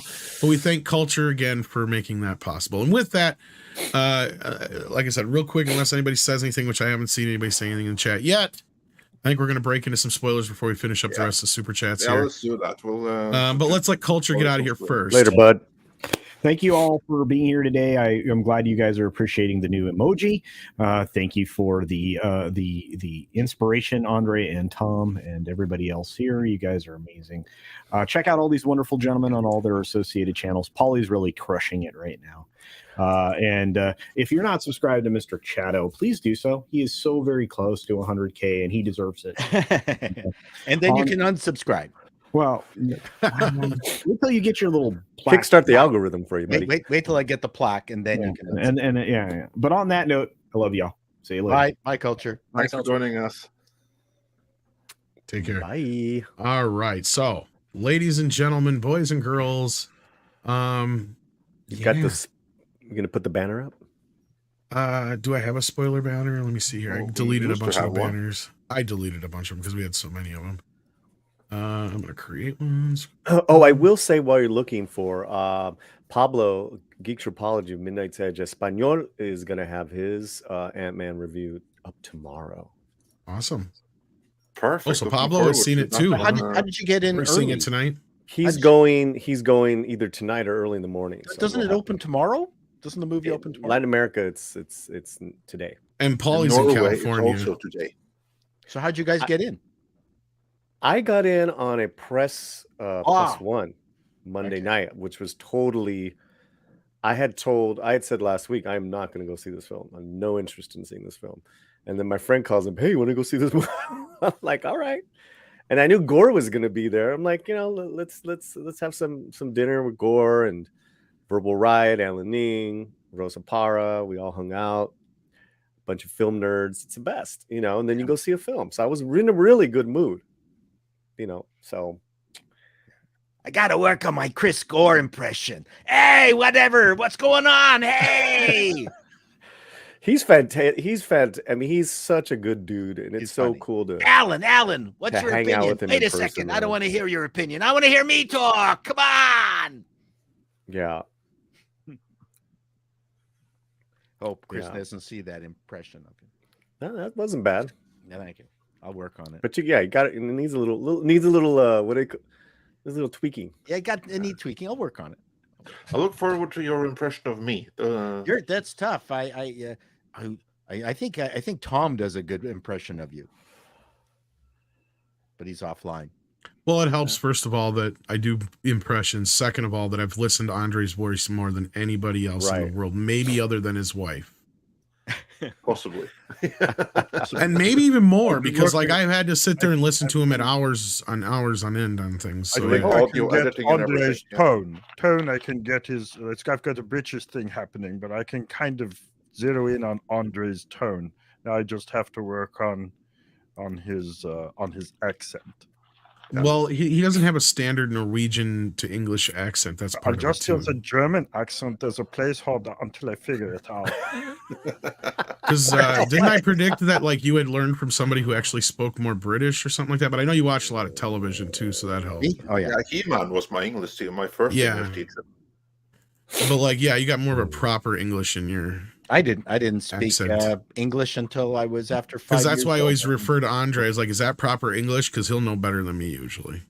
The only time I have to really get into Andre is like it's like he's getting colloquialisms wrong or like certain connotations. It's like that may be grammatically correct, but the way you're saying that, people are going to think this and not that. So like that's the only time I ever get involved. Otherwise, he's the one who knows English better than me. Just wait until I learn Spanish. So. And then if I have even more questions, I usually refer to Script Doctor. So with that, boys and girls, so the spoilerific parts of this, well, let's just break into it. I mean, is there really anything to really spoil? Let's be honest here. This is kicking off phase 5. Is it phase dive, boys? I mean, It's phase Kang. That's what it is. Yeah, it's a dive. I mean, it's definitely a step, a huge letdown. No, because the whole thing, like this is now kicking off the multiverse saga. Phase 4 was just introductions for the new Avengers. So everyone brace yourself.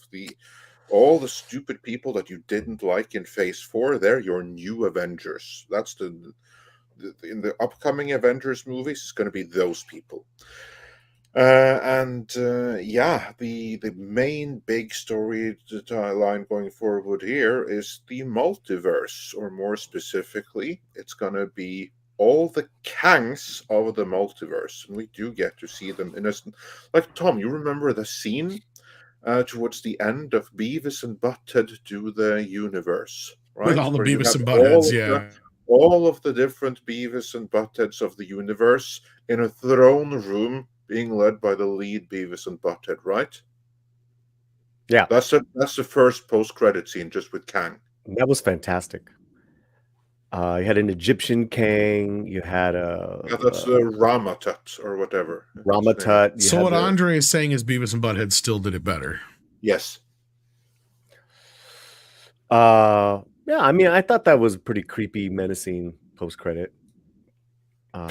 And to answer Chato's question, there was a blue Kang in there. What's funny is they use Spider-Man to try to explain the multiverse to Beavis and Butthead, and they don't get it because they haven't seen it, so it don't matter. That's funny. Really? There's more than one Kang? Yeah. Oh yeah, there's countless Kangs. Countless. Oh, Paulie, you haven't seen Beavis and Butthead Do the Universe yet? The second movie? Why do you keep going to Beavis? Would you stop? Because it's fucking awesome. It's one of the best movies. You're throwing me off, bro. Because That's it has to do with this, because the whole multiverse thing, because they say that what is a multiverse, and they haven't you seen the new Marvel Spider-Man movie? No. Like, Gotcha. Oh, Gotcha. that would help if you've seen it. That would help explain. I haven't seen the latest Beavis and Butthead stuff.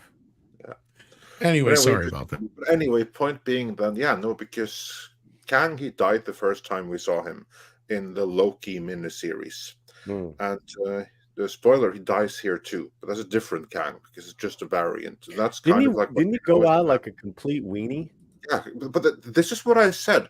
I mean, Ant-Man, the least formidable, most joke of an Avenger, not only held his own against Kang, he ended up beating him towards the end. This is kind of what I mean. The only thing that Kang has going for him or for them, and then I mean that in the plural sense and not in the insanity sense, is that there's so many of them.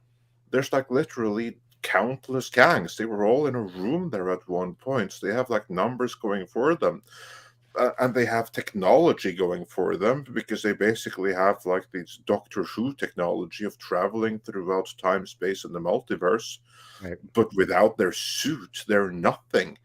I So- mean, like this Kang right. that we followed in this movie, he was just a stranded dude. Well, he was in exile. Before he got his suit powered up. And Right, with his like a suit Kang powered up, bang. then he has like the god's powers of the suit, and then he's fine. That He was still good, couldn't Paul. get out of the quantum realm. So, Kang bang. So is So- it possible that every so movie is going to story- be a different version of Kang as the enemy because they could all be different characters technically? Interesting. Yes, that's the whole point. That's let's why get back it's to a the multiverse story. saga. There's so many of them. Let's get back to the movie, right? In the movie, Kang is exiled and stranded, and Michelle Pfeiffer's character literally saves his life. So he owes like somewhat of a life debt to her. But so he's like, I can get you back. I can get you back to your time. We just got to power up my ship. So she helps him, and at one point, once it's powered up, she touches the machine, and hence taps into his mind and sees all the horrible things he's done, and she's like, That was lame. Why would just touching his machine lead to her being able to read his mind? Oh, none of it made sense. Because he uses mind control to control his machinery, but that you go from there to I'm going to touch your machine and then I can read your mind. I mean, to me, that's just pushing it too far, because literally that is what happens. Like he, So it's a Kang- contrived way for her to gain information that otherwise Correct. would have been held from her. Correct. And I don't think she was touching the machine on purpose like that, Andre, from what I remember. No, it was just an accident. It was an She accident. didn't try to read his mind. It's Right. just I'm just going to put this thing here where it belongs. I'm like, oh, but when I touch your machinery, I get to read your mind. Correct. And I just thought that was completely ridiculous. She should have And- just made him fill out an HR personality form. That So- would have been more I don't interesting. think she had any on her. But, Right. Yeah, She's they're a product of the 80s. She's an 80s woman, so they wouldn't care about that at that point. yeah, no, this is true. So she's there for 30 years, and you get that when they all go back, which is now present time, when they all go back to the Quantumverse, that she's got all these relationships, including one with Bill Murray. Yeah, because she had needs while she was there. Right? She said that I had needs. Wow. Yeah. Did he have a groundhog? No, he had a white wig, or I don't know if that was his own hair. But you know, Well, he didn't need anything else. He had her. and the jump into the Quantumverse was literally within the first 5 minutes of the movie. I mean, it was so fast. There was no re-engagement to get reacclimated to the characters that we know and love. It's like an And oopsie. especially with this new actor who's playing the daughter, it's like, let's spend some time, a little bit of father daughter, not just him absolutely being clueless as to her and what she's doing as far as building a machine in the basement or wherever she's at, and then being jailed not once but once before. He doesn't know any of this is going on.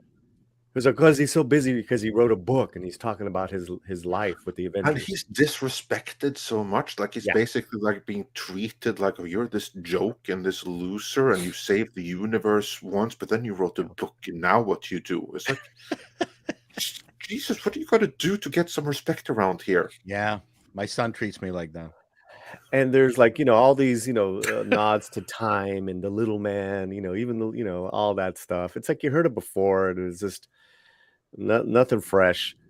So they all jump into the Quantumverse by accident, because she has created a device where it's I believe like an antenna or radar signal that gathers up information and sends it back. And Michelle Pfeiffer's like, wait a minute, you did what? And they all get bloop.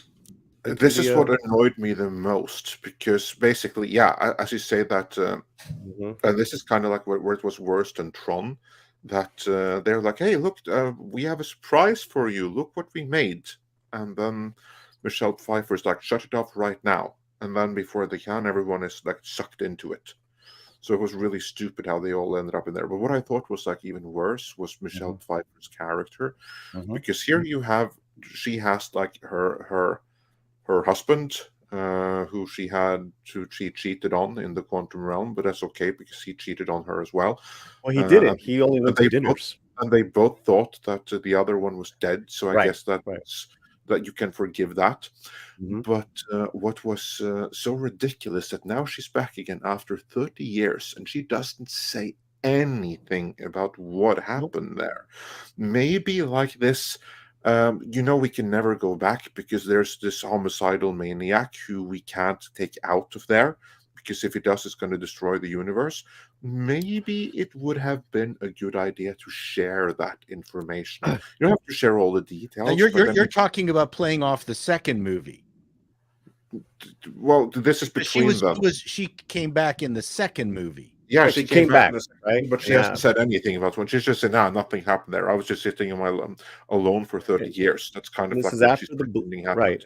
And 30 years, and then after the blip, you'd think that she would talk to her husband, confide in him, and say, "Look, we have an equal enemy in the Quantumverse." Yeah, not only that, she just had the Thanos. Let's dismantle anything at the house so this kid or anyone else can't possibly do anything. But they actually have a laboratory and all that stuff at the house. So of course this 15-year-old kid, just grabs and who's a genius. Somehow she's a genius and she creates this. How did she create this? Well, her granddad has been like helping her. Okay. Well, that kind of makes sense, but he would not have done it had he had known. Okay. No, exactly. That's what I mean. I would think that considering that you are literally the only family on the face of this earth that is exploring the quantum realm, no one else does it. The only way that this super dangerous dude that we are told is so dangerous, who must never be released from there, the only way that that's going to happen is if your husband, no one else, but your husband and your immediate family unwittingly goes back to the quantum realm. Maybe it would be a good idea to let them know that, we really need to stop going into the quantum realm, just dismantle everything, burn all the notes, because the universe will be better for it. And here's why. And then maybe she can leave out how she cucked him with Bill Murray and probably who knows how many others. You don't have a movie, Andre. Well, not only that, like you're describing. No, you don't have a movie that way, but you know what you have? You could still have a movie, because you do that, what Andre said, but then you have the teenager still, breaks the rules, stealing the gadgets like Lang, like her daddy, and creating this little thing. That would have been cool. Like, because, like she kind of like emulates the dad a little bit. So it's a little bit of dad, a little bit of surrogate grandfather. But Andre, what flaw you're describing with regards to Michelle Pfeiffer's character is something that has been done with Reed Richards for like 40 years in the comic books. Like he never tells the rest of his family what's going on until crap hits the fan. It's like he figures out how to solve Ben Grimm's rock formation, but it's like, I better keep this to myself because I don't want to risk hurting his feelings. And that's from like the Secret Wars. Well, look, that's not fair, because quite frankly, the Fantastic Four were a dreadful set of comics up until the Galactica series. Yeah, and also just because they did that in the comics, is a very bad excuse to continue doing that in the film. Oh, I To agree. apply I that agree. to a It's different just character. it's just not unfamiliar to Marvel to go that route, because most Marvel comics are more influenced by the daytime soap opera method of storytelling than they are of the pulp mystery genre style But storytelling. haven't they already done that in the films as well, where a character keeps secrets and It keeps secrets for convoluted reasons. Yeah, the thing that I would prefer better that she kept a secret because she's dealing through post-traumatic stress disorder. Like, she is shocked and trying to readjust herself and reacclimate herself there. She just can't reconcile with the things that she had to do, and she's leaking little bits of information one at a time as she's able to reorient herself back into the normal. That makes sense. The normal That realm would have been But preferable. that would be there's creative. a little bit of that, but they're already in the verse. Too So late that part now. happens while they're already inside it. It's not in the normal. Right, right, Andre. She And- kind of starts giving out information after the fact. One Yeah, of the she basically, yeah, it's like when it's too late, then she's like, okay, now I'm going to share the information Right. after you needed it, and when it's already too late. But So look now at I'm what going we're to tell talking you about. how badly you screwed up. Look what we're talking about, Andre. We're not talking about Ant-Man or the Wasp. No, we're talking about someone who should know better. and, We and haven't- one of we the haven't things even- that bugs me with these nuclear level gadgets and things is that they never deal with the fabrication. Who knows how to bend the metal? Who knows how to, fabricate? Yeah, but you're a tech this- porn nerd. Yes, I'm a tech porn nerd, and it drives me I know, nuts. but this should Where- be full of tech porn. You're right. Yeah, and it drives me nuts where suddenly you've got this 15-year-old girl. Well, who did the fabrication? Does she know how to run a lathe? There's like, Well, the suddenly all this- grandfather was supposedly involved, but you're Yeah. you're right, and that could go back to the first one because technically, Scott Lang was a thief. Yep. Like there was a lot of that cool stuff and the heist and get in and get out. None of that was there, bro. None of that. No science. no science. No, it was. Disney Marvel has taken everything. Again, I keep saying. And then- Let's be real. No It feels interest in like the the Marvel universe is written by 12-year-old girls now. No offense to I'm girls, glad you said but that. I'm that's glad what you it said feels that. like. Because I'm going to disagree because after the movie we got out. I was with Alan Ning and his daughter, and she's an amazing kid. And she said to Yeah. us, "I'm 15 years old. I could have written a better movie than that." That's what I Wow. said. 12, not 15. Now, a 15-year-old could probably write a better movie. right. But she's. Look, I'm saying, like, the really level of good shit girl. She listening didn't to like you it and- either. Listening to She you and hated it. Andre talk, She like hated the writing level comes from the mentality of somebody who has about 12 years of an experience as a girl on this earth, and the only thing she's worried about is this, and this, and she's not going to think about all these other things, right? Like, I mean, I'm trying to make a joke, but it's true at the same time. The whole Marvel universe feels like this now. So It's all pink woman Yeah. power shit. So you jump back into this movie, and it's like a mosaic of different terrains of the Quantumverse, different people, but it's just one after the other. There's no pause. There's no moment to breathe.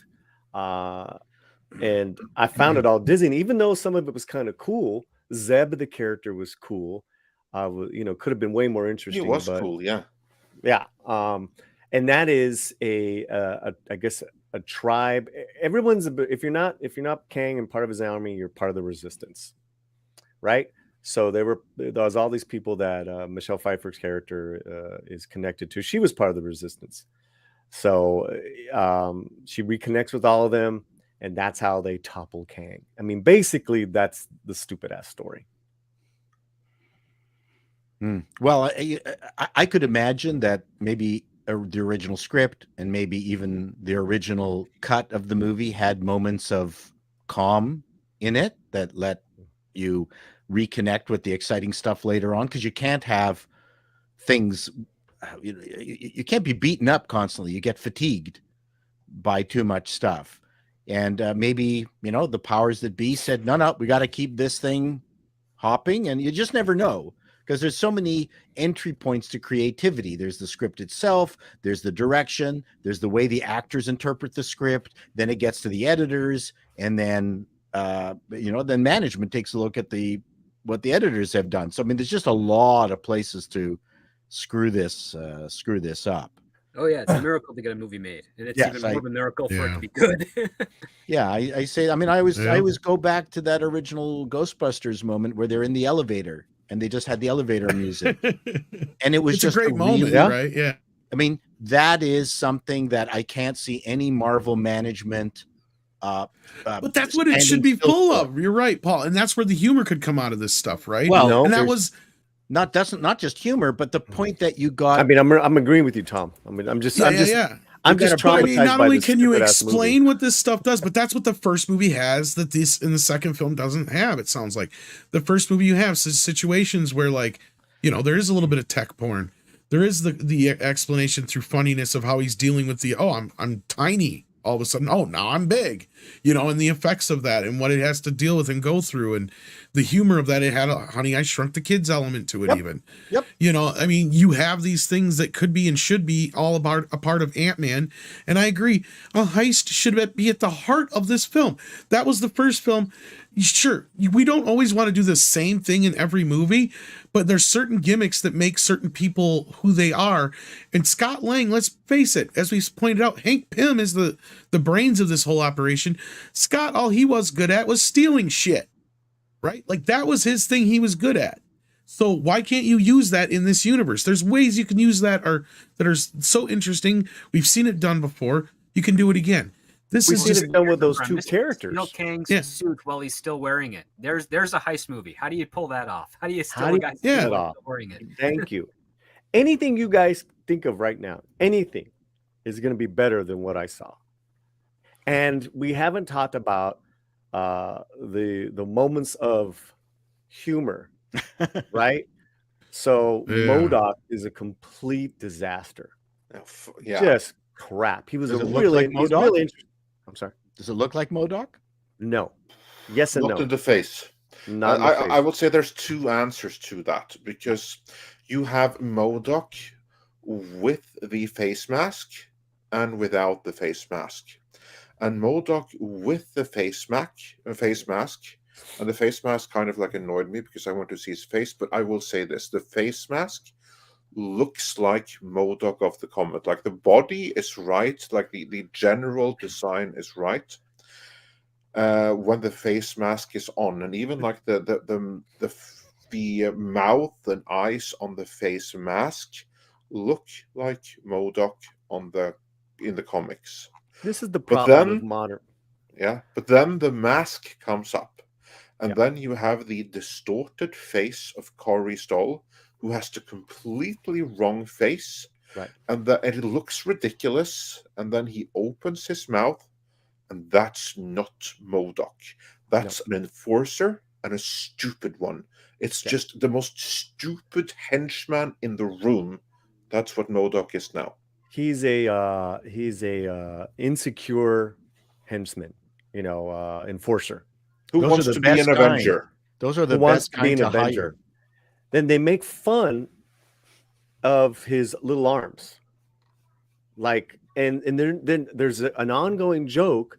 Every person that knew Darren, Yellow Jacket, every time they run into MODOK, Darren, they say, "Is that Darren?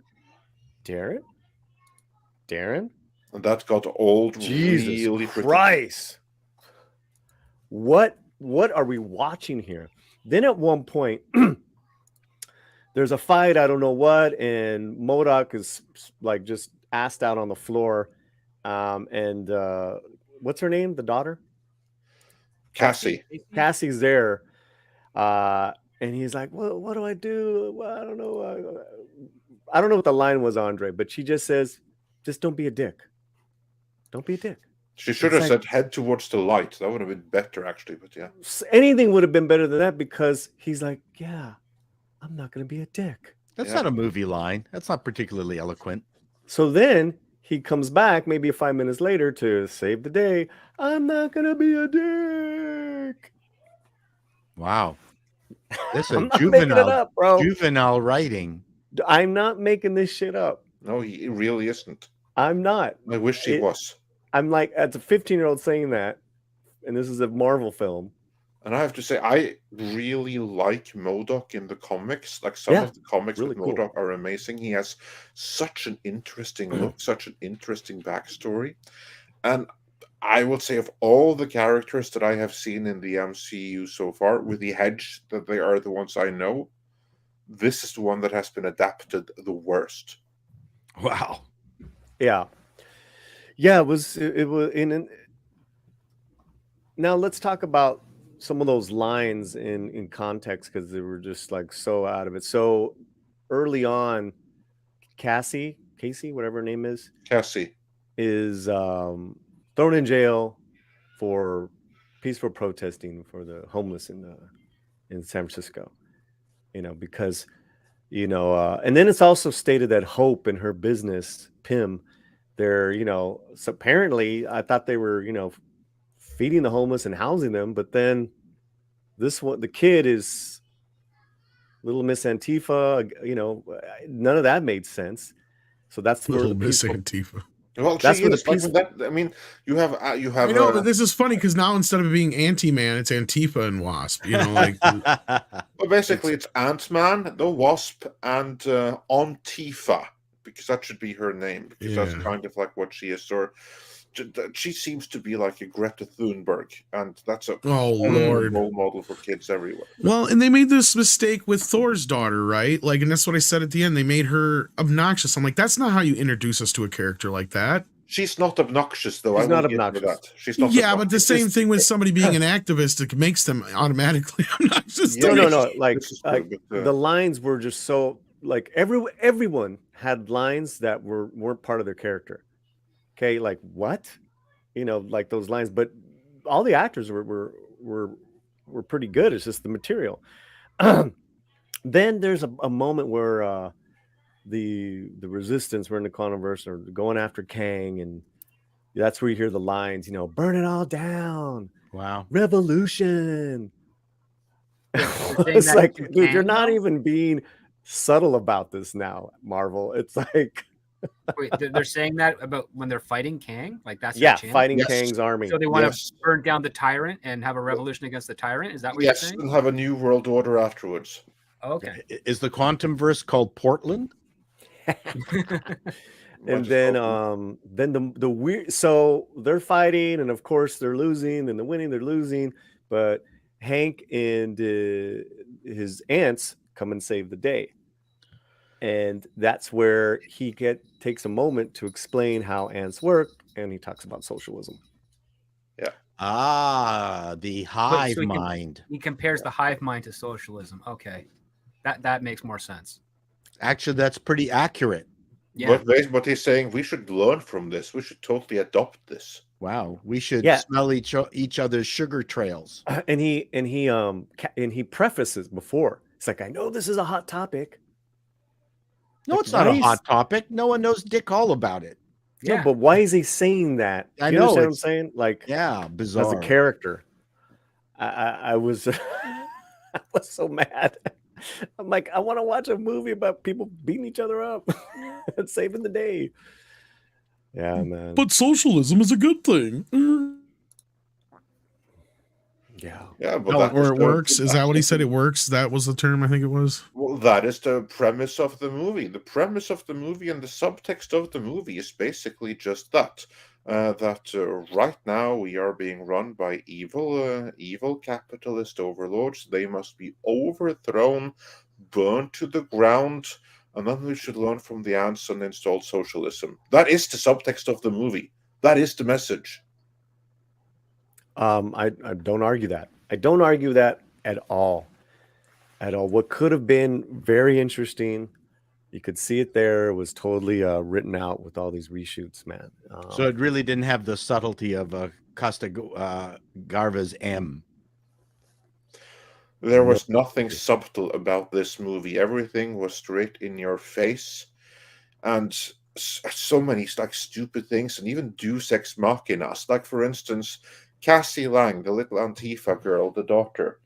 She's in the quantum realm, and I'm like thinking it would be really practical if she had a suit. And we are basically the setup is she doesn't have a suit until midway through the movie when she suddenly needs one. It's like, oh yeah, I just remembered. My granddad, he made me a suit. Here it is. Now I have a suit too. And of course, Just Scott out of the Lang, blue, the who's script needs it. right, Scott Lang, who's totally, cucked by then, is like, why do you have a suit? Yeah, and yeah, there's nothing to defend because it's just completely idiotic. It's just not entertaining. So when it's not entertaining, those things come out more, just like with Wakanda. Not entertaining, all the inaccuracies, all the garbage comes out more. I have to say, I prefer this to Wakanda, though, a million times over. The two are not in the same league at all, if you ask me, because Wakanda Forever was so bad, it was infuriating. This is just frustrating. Andre, I was infuriated with both, so I we're gonna argue over, Well, I'll say battle. this then, like, Mexicans and Latin Americans were treated pretty horribly in Wakanda Forever. It was like when Pablo pointed out the full depravity of the subtext to me, I was in shock, and I was, as a human being, appalled by how Latinos and anyone basically who has Spanish as their native tongue or who hails from Latin blood in any way were treated in that movie. Mm-hmm. Like, basically, you guys, you were blue in it. I mean, at the very least, in this movie, you just didn't exist. Right. No, not that we didn't exist. We were Freezing, actually Andre. erased. We were actually erased from the story. You were we had one of the erased better from the story. characters. They were blue And people. the character that needed to be there was Right. Yeah, fucking erased. And that's Hollywood, man. That's Hollywood. And right. You have to ask, tell me, like, what's better, being erased and not acknowledged, or being portrayed as an illegal immigrant who comes through the river with a back who is moist from the water and that needs to be dried up? Which is worse? I would imagine that it's better not to be acknowledged at all and to be erased than to be portrayed as explicitly a villain. I mean, those are the two choices I have. Come on. This is Marvel, yeah. Jesus These are your Christ. choices. There's nothing else. What a shitty scenario. I refuse the scenario. You know what's sad is they actually legitimately gave more of a shit and did a better job in the 1960s with some of this stuff. I was just watching the making of the Magnificent Seven the other day, and they talked about how since there was a lot of, the Mexican village, you have Americans coming in to help Mexicans. The Mexican government was refusing to let them shoot there because of that. So like, all right, fine. You give us a couple of guys to come in, guys and gals, to come in and tell us how to do this right. And they did. This was 1960. Mm-hmm. Well, I'll give you that. I'll go back even further. I saw a 1952 film called The Ring with there you go. You're farther back. Yeah. It was her fourth film, and I totally just discovered it by accident. And Jack Elam is in it, a little bit role. It is about a Chicano kid who becomes a boxing champ. It's a fantastic film, a very low budget. I was in shock, and also too the language. I'm like, everyone was dead on, and the shit they were talking about, and it was entertaining. It's black and white, guys. I was just like, wow, they wouldn't even know how to make this film. So I guess going back to I guess being erased, because then at least independently we can just go do our own films. I think the big thing is just how clumsily they're trying to handle politics, and I got Costa Gavras's film wrong. It's Z, not M. I kind of went sideways on it. But even missing, I mean, you could disagree with the politics, his politics. It's very left, but they were also dealing with dictators. But if you want gripping,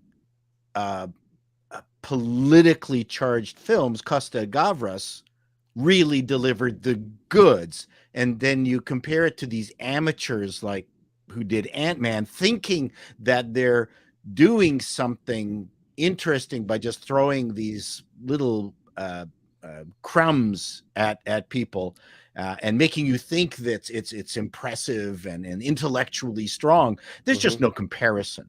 Go watch Missing. Did you see Babylon yet? I have not. Okay. So yeah, I just think this is a Disney is the worst at this right now. You know, like you said, with the, you know, just handling political and social issues, but then also handling mishandling culture, especially ones that are so close to us and that are American, if anything. Which which was my biggest problem with that National Treasure, was that you didn't make her American. She could be American and be Latino at the same time. Which is a great dynamic, very different to, she's a foreigner, she's an illegal. Why the fuck they always got to be that? Why can't there be an American who's got a different take on history, or just tunneling back and discovering shit? Because that's what 40 to 50 million of Americans are of Mexican descent. They don't know how to do that nowadays. So anyways, I know we're going way off topic. I wasn't. No, but it is it's one of the glaring issues that Disney, above most of them, have. They claim to be the most virtuous.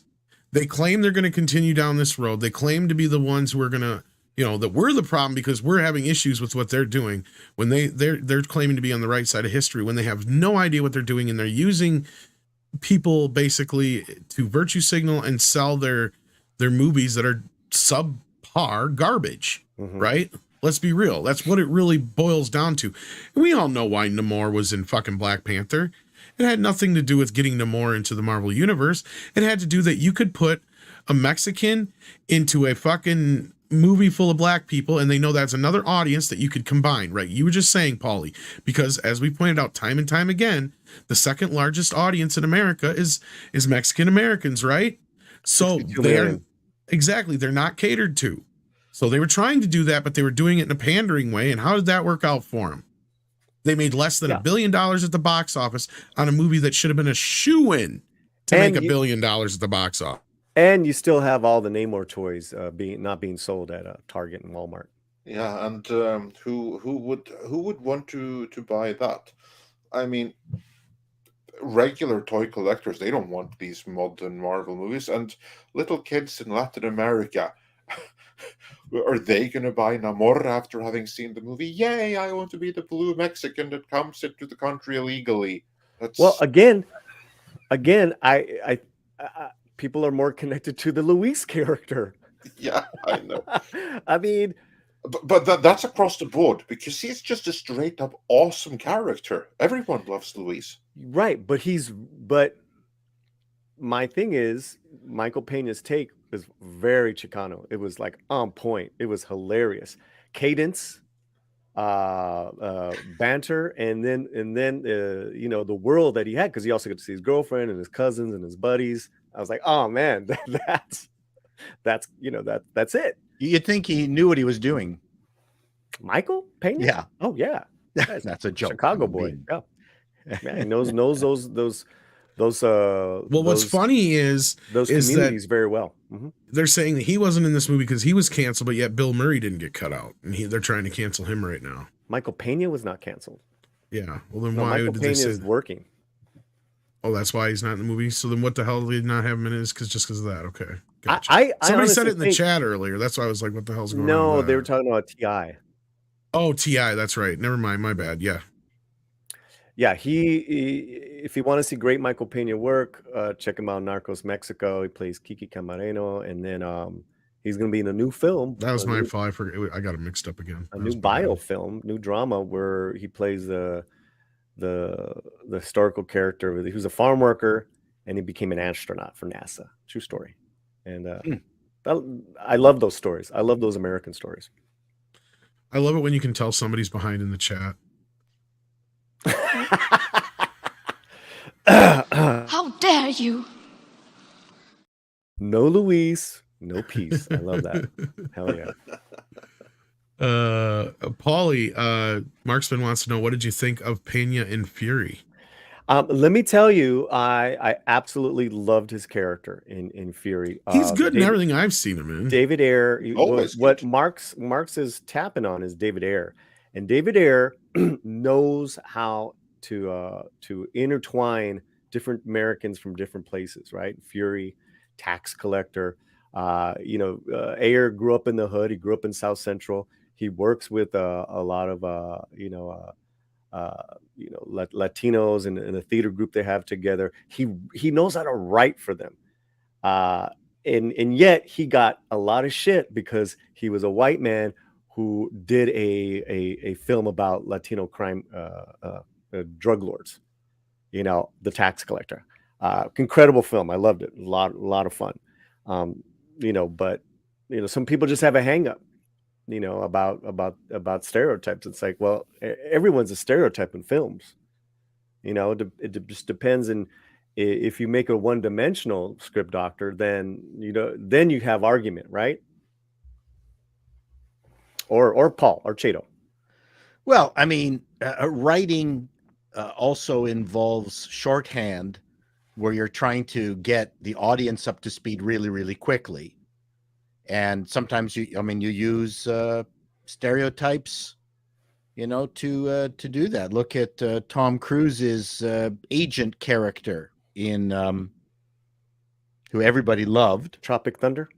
Yeah, Tropic Thunder. I mean, everybody wanted that character back. No one was offended by it, but these characters exist. I know that they exist.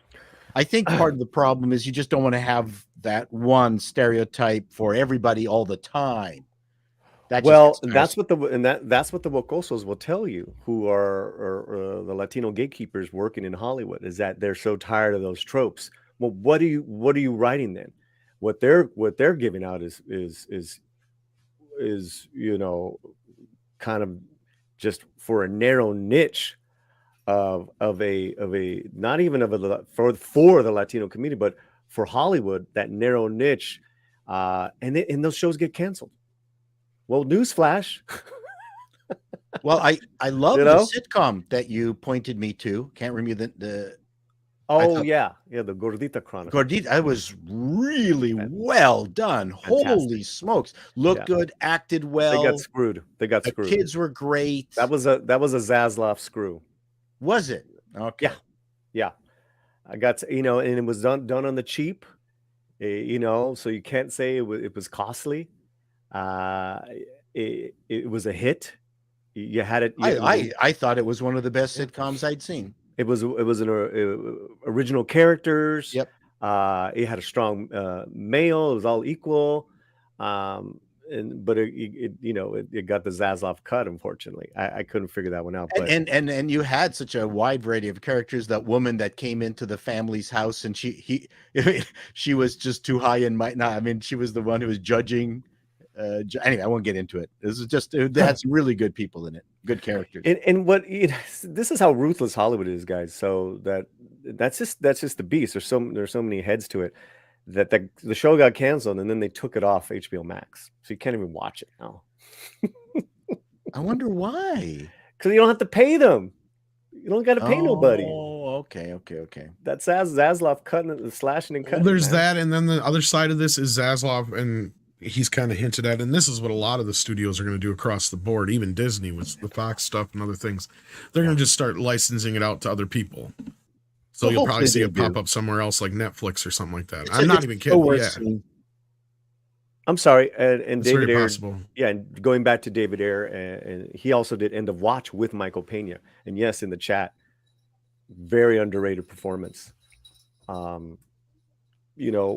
That's the thing is that so when you're dealing with race and culture and superhero movies, and then you're dealing, and Wocosos are doing it, you get Namor, you get America Chavez, you get these goofballs, and you get rid of Luis. That's so endearing, so original, and authentic. That's a cousin. That's a cousin, man. I could use less Aquafina. Oh, Well, you didn't she like her? luckily wasn't in this one, but you'll be seeing her in future Avengers movies because Oh, she's an great. Avenger now, Oh. which is what MODOK wanted to be, which was also freaking Oh my God! ridiculous. I'm gonna die an Avenger, and they all look around. This is in the film. He's He's dying. a bad guy. He's dying. dying, and he thinks he's an Avenger now. Right. And everyone kind of looks like uncomfortable. And then who was it that says, "Yeah, you're an Avenger"? Was it Scott? Yeah, well, it was either Scott or the Wasp. One Bro, of them. I It was mean- like, "Yeah, you're dying now, so yes, you're an Avenger. We Yeah. can make you an Avenger just so you'll feel good as you're dying." Well, I And got it. then, of course, he had this heart beeps like on the monitor there, so we could all see that. Yeah, this was it. I was like, I gotta go. So if this All right, is the bro. worst of the 3 Ant-Man movies, I'm not gonna watch it. It doesn't- well, I'd wait for it to come on video. Yeah, it Okay. sounds like. I don't even remember, like other than the post-credit scene, I don't even remember Ant-Man and the Wasp. This might have been better than that, but if it was, then not by a lot. Yeah. I thank think you, you're being Paul, for really being here. kind, Andre. We Yeah, appreciate it. Check out Call Me Chato. That's the channel. And do you have any videos coming up or anything you want to plug real quick before you go? No, nothing. I think I've got a sketch coming up. I came up with it this morning, so I'm going to. Well, you write are it up. sketchy. We have so- to read the super chat from Miguel Farah before he goes. Oh, did we miss one? I thought Ooh. okay. Well, it may not be for him, but we have to. This is the coming only up, one I see here. yeah, a civil war of opposing Kang factions. Yeah, well, that's kind of what we're getting in the MCU, isn't it? So, Chato, feel free to steal that one. Yes, That's what he says. Steal my idea. It right there. doesn't sound that funny. It also does not appear interesting when watching the movie. And they still haven't addressed that there's a planet or there's a dude sticking out of planet Earth right now, with reference to the end of the Eternals. That's also something that just went I away. am enjoying watching The Recruit so far. I'd just like to say that on I think it's Netflix. Yeah. That seems to be a very well done show. And they're Okay. telling you, Chato, to wear your zoot suit. I don't have one. And none of my old You suits need to fit get me one. anyway. And you can write it off on your taxes. Yeah, I should Just buy right a on the show. well, I can always pay for it with my YouTube lucre. And then you can write it off later. All right. Well, Anyway. thank you so much for being Oh here, Paul. no, We appreciate thank it. you, brother. everyone. This was great, and listening great to you, day. Paulie and Andre was wonderful. Bye, script. Bye, Paulie. Well, Take care. we got that movie suddenly to like. Yeah, I just inspired you to write for another movie. So No, yeah. it's okay. It's Also, fun. then, Paul, you have 2 movies that you need to watch so we can talk about them. Yes, and I have to. That taxidermia looks creepy as fuck. So Whoa, really? oh wow. I just saw Knock on the Cabin last night. With the guy M. from Night Guardians Shyamalan. of the Galaxy. M. Night Were they all Shyamalan. dead? Were they all dead people? No, I actually really liked it. Ah, Okay, good. here you go. Okay, bye everyone. Take care. Right, take care. Yeah, I'm glad to hear that you like that. I've been hearing good things. I don't like. I mean, of course, we have fun making fun of Shyamalama Ding Dong, but Correct. to be honest, his type of movies are a type of movie that we kind of need. They are those Twilight Zone-y, Hitchcockian type of movies that only a few people have ever been real good at making. Hence the word Hitchcockian and Twilight Zone-y, because it's kind of the best examples of it. But yeah, we don't get a lot of those anymore. At least good ones, anyhow, for my opinion. Yeah, it's a movie that's character driven, like and it's not crazy effects and everything, and Yeah. it's a great. There's a twist to it that I really enjoyed, and so did Romy. That's that's Romy's type of romantic film to see on Valentine. Women in horror movies, man. Oh man, don't get tired, script. I know. I was really surprised about how good Bautista was. I was actually shocked, and the whole cast. You had Rupert Grint. What's his name? Is that his name? From Weasley. Yeah, that's him. And then the little Asian girl, fantastic. So I recommend. I might do a review. I'm thinking about it. Well, let's get into see some of these.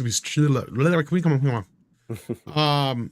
Super chats. Marksman 117B says we speak American in this tank. Okay, yeah, says Pena is great. Yeah, that's another line from that's Brad Pitt's line. Fury. We speak American in this tank. I love that. And then we've got Rod Thunderheart here who says, "Hail Midnight Edge in the morning. Awesome. Glad the member stream is on the weekend. Tom Andre cracked See Through Love yet? I have not yet. Unfortunately, I haven't had the time yet, but it is nearby. It's right over there. It's nearby, but I need a vacation. Tell me about it. To read it. We don't get vacations, Andre. Wasn't intended, but realized was the opening to my story. I promise it's only the start of an awesome stuff. All right. Well, hopefully you. I heard you said something about some working on some stuff with that. Glad to hear it. Martin Allen says, anyone know about Amazon and Bradley Cooper of Hyperion? Or Amazon? I have no idea what AMZN is. Otherwise. That's Amazon, yeah. That's what I was Bradley thinking. Cooper is trying to attach himself to the Hyperion sci-fi series? Okay. That's news to me. This is news to me. I'm not familiar with it. Sorry.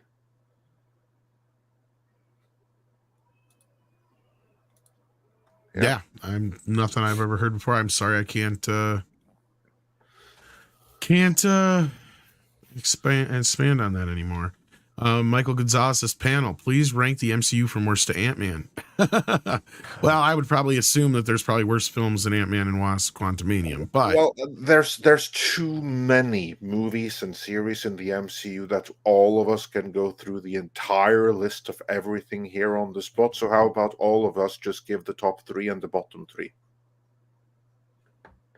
Okay. Who you want to go for? And yeah, Six just sent me this thing here. Bradley Cooper launches production label, sets Hyperion at Warner Brothers with Graham King. So yeah, I guess so. Oh, yeah. Okay. Script, you can begin. Yeah, Your so top go ahead. 3 and bottom 3 MCU things. All right. So top 3 would be Iron Man, Captain America, Winter Soldier, and Captain America.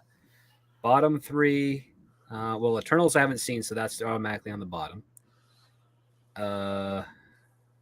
Gosh, it's tough because there's a lot of bad ones now. Yeah, that's my problem too. Is there's a lot of them I haven't seen yet, and I don't know if I ever will. Yeah, that's why. Again, part of the reason. But the ones we've seen, show to do a complete one. Because Not the ones you've seen. Script. But of the ones you've seen, just the bottom 3. The ones I've seen. I mean, well, the latest Thor: Love and Thunder was terrible. Black Widow was really bad. Shang-Chi was really bad. Those would be the lowest ones. Because I haven't actually finished seeing Wakanda Forever, so that I can't really attest to that. But I suspect that's pretty bad too. Paulie, how about you? Or Tom? Go ahead, Paulie. Go ahead, Paulie. Top 3 Marvel. Well, Iron Man. MCU. Okay, yeah, got it. No Spider-Man. Homecoming, Far From Home, and Homecoming. I'm not counting for it. these purposes. I'm not counting it. I mean, because that would be like top 3. Well, put it there then, because again, they're MCU. Oh, we are counting it then? Yeah, they're MCU. Yeah, they're MCU. Oh, okay. They're just co-financed by Sony, so yeah, they're delivered by Feige and Company. Yeah. Iron Man, Winter Soldier. I really like Civil War. Nothing wrong with that. That's it. I'm gonna go with that. I mean, there's a lot of other good ones. You know, Thor and Spider-Man. Okay, I'm fine with the bottom worst 3. Worst 3 that I've seen. This one, The Eternals, and Doctor Strange 2. All right, Tom. My tops. I know everybody's gonna laugh, but probably Guardians 1 and 2, and the original Captain America. Bottoms. Oh, geez. Captain Marvel was horrible. And I count that worse so because that's in the height of their best. So it's like if they're doing that in that era, that to me is really bad. I've seen enough of the Eternals to put that at the bottom. I haven't seen the whole movie. And Thor: Love and Thunder. That was a bad fucking movie, like just bad. Like it made even like Iron Man 2 and some of the other lesser Marvel films look really good in comparison, and Thor 2 for that matter. And I guess if I had to add one to the top, just because I had two Guardians at the top, Ragnarok is another guilty pleasure, I have to say. So just to show you the difference between I hate Love and Thunder, but I actually love Ragnarok. So Andre? I'm going to go with number 1, Guardians of the Galaxy, the first one. Number 2, Avengers Infinity War.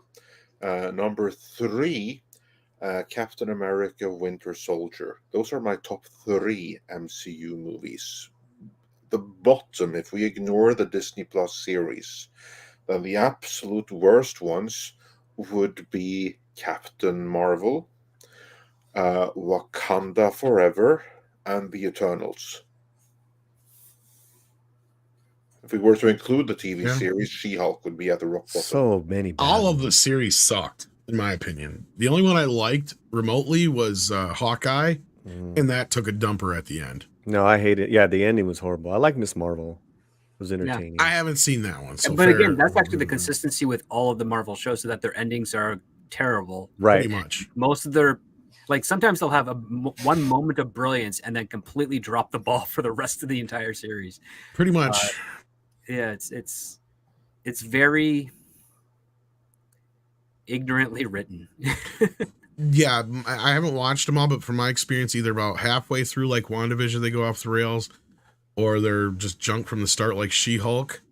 But then you have the rare one like Hawkeye. So I imagine, I don't know, maybe some of the other ones are like this that I haven't watched, like Marvels. I know you guys have said good things about that. Like I enjoyed Hawkeye right up until that final fucking episode. Because I don't know, you guys, we were reviewing it here and there. We were talking about it. And I remember I was the only one who was really kind of digging most of it. I was like going like, look, we're seeing a lot of violence and blood. That's good news for Blade, and then the end of the episodes, it was just like it turned into a shit show like we've been seeing. So yeah, I agree. But moving on, we have Rod Thunderheart again, and Paulie just stepped away, so I'll come back to that one. Trenchman says, Andre, sorry, did you like my sunglasses, Snake? You're supposed to say that. Oh, I'm supposed to say it. Oh, okay. Did you like my sunglasses, Snake? He's a big guy. I have no idea how that's supposed to be said. Is Trenchman like clipping these recordings to make some sort of trailer? Probably. I wonder. Because that's cool. I think he's going to work on something with, looks like, or sounds like with, or he's feeding your voice into an algorithm for deep. Next thing you know, we're all in a Metal Gear Solid fan movie. I'm cool with that. Tipping Barn says, so can we assume the phase 6 of Marvel will be phase sucks? Well, if phase 5 is phase dive, then yeah, at that point it will suck. So basically we have phase bore, phase dive, and phase sucks. Yeah, this sounds about right, and about sounds about right. Yeah, I can agree with that. I think we can adopt that, Tipping Barn. And then we got Marcus here who says, all Kang's the same actor. Loki had other actors. So yeah, that's a good question from Marcus for €2. Yeah, it's all the same actor. Loads and Which loads is silly. of the same actor, acting various levels of clown and various levels of stoic and in different outfits, but all the same actor. Yeah. And see, like some in Beavis and Butthead that works, but like I was thinking that when I saw the trailer for Ant-Man, when all the different Scots show up, like there's hundreds of them, and I'm like, shouldn't some of those not look like Paul Rudd, and some of them be girls, and some of them be aliens and other weird creatures? Well, you actually do have that. You have slightly alien okay version of them and stuff. Like literally that scene towards the end of Beavis and Butthead to do the universe with all the Beavis and Buttheads of the multiverse. You have that. That's the first post-credit scene. It's all the Kangs that are together. Well, not just Kang, but when they show, because in the trailer there's a shot, unless it's not in the movie now, where I thought it looks like where Scott got a bunch of other Ant-Man from other multiverses. Yeah, because there's a bunch of different Ant-Men from all over, and they're all him though. But that's why I said shouldn't they be different variations on him too? So that's not even in the fucking movie. No. Oh, so there. You go. Wait a minute. Yes. Oh, okay. Yes. Well, there's duplicates of him. Oh, so it's duplicates. It's not multiverse versions. Okay. There's duplicates of him, and they're trying to get inside the what is it, Andre? Remember, they literally create an anthill of Ant-Man. Yeah, but Ant-Man. to get in like inside this time and space. How does he make duplicates? Because they're it's a probability room like Schrödinger's cat, so that all the possibilities of what he's going to do, they all interact together in that room. I kind of like that. Okay. That's actually not bad. That's No, that's I good can't- piece of Yeah, that sci-fi. was pretty cool. That was real. That was like All right. Well, that's where I was confused. I thought that was the multiverse Scots. So I'm like, shouldn't some of them be different? Well, there is one technically person it that's was. different. There was a Baskin Robbins one, which was kind of funny. We saw that in the one thing they were reshooting, wasn't it? Probably, but yeah. But, yeah, because this would have that's a been good adding question. stupid jokes. So yes. Because they even established this whole thing with the Quicksilver thing about them being different too in certain multiverses. So like, yeah, that was kind of cool. And he was working up, and then he was kind of losing that, and then he and remembered Spider-Man for that matter. he remembered his daughter, and that memory of his daughter. Like they all got that memory of the daughter, and they all banded together to help get him. Gotcha. Okay. Yeah, that was all right. All right, and then we got this was for you from Rod Thunderheart, who says, "Hail, Midnight's Edge in the morning, Paulie. You're getting my book soon." Ooh, Someone's all right. sending you the Cool. book. Cool. Thank you, And sir. Master, Thank you. Yeah, Master Clockwork, and I'll share the link again for the people in the chat for the book. But Master Clockwork says, so we have a Citadel of Kangs. Does each one have their own version of Morty? Burp, like Rick and Morty. Probably. Yeah. Thanks. I was hoping you guys would expand on that just a little bit more because I was trying to get Rod's link here for his book. Well, what was the question? Do we have a Citadel of Kangs? Does each have their he own said version of Morty? probably. So, yeah. That only in the post credit, which was so short, right? In the film, it's just him, and he's created an army. Did they ever establish how he did that? Nope. The magic of his suit. That's so Suit stupid. magic. That's Yeah. so bad. This movie's so bad. Then we got Jesus Davila here, who I'm assuming sends us a thumbs up. Let me double check though. I'm pretty sure it is. It is. So hit that thumbs up if you haven't already. Thank you so much, Jesus. And then we got Mecha J, who says, I kind of feel bad for the VFX artists who had to make that overloaded CG movie. Well, that's all these Marvel movies anymore, and that's what they're starting to gripe about. We covered this not too long ago on, I think, both the Morning Show and Mead and a few other places where they were talking about, like, a lot of these artists are like, it's not worth having Marvel on my resume anymore to do the work they expect us to do for nothing. Because they're overworking all these artists, and, you know, half of it's the companies that are taking these bids to do these jobs so cheaply, or the promises they're making. But the other side of it is this is something we keep hearing, is that they change shit at the last minute. Shit, we reported on the whole thing, and Paulie and Andre are talking a little bit about it earlier too with the reshoots. We're at the very last minute for this movie, literally weeks ago, not months, weeks ago. They And were this shooting for this movie- movie again. Yeah, and this movie was completely filled to the brim with CGI and literally every scene. But I will also say that again, I almost fell asleep during the most climactic fight scenes when there was most CGI on screen. It was so much that I just tuned out, because it was what I like to call CGI shitfest or shitstorm.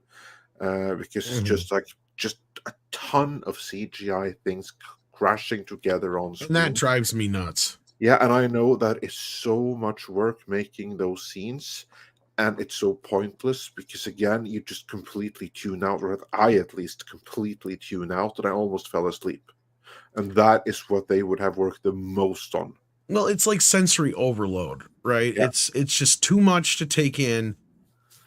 You lose the simplicity of certain things, and I don't mean in like, you know, oh, we should make this or that kind of a smaller movie necessarily. Like, yeah, you can do these big things, but you got to concentrate on certain things. You need to be able to make sure your audience is engaged and knows what the fuck they're looking at. And this was kind of a discussion we were having yesterday on Mr. H's stream about this, about how the first movie worked because it was that Honey, I Shrunk the Kids kind of movie, right?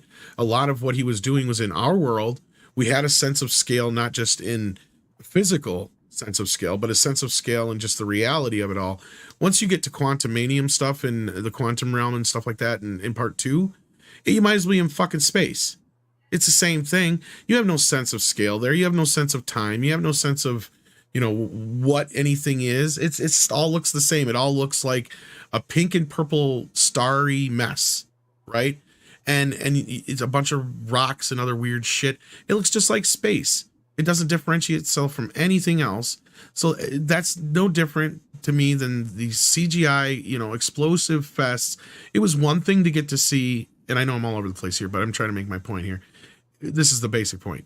It was one thing to get to see a whole bunch of, you know, troops on screen during the Lord of the Rings for 1 or 2 shots or whatever it was for that sequence. That's one thing, but to do that for everything all the time, that's too much, right? That's constantly what we're getting, is bombarded with that kind of shit.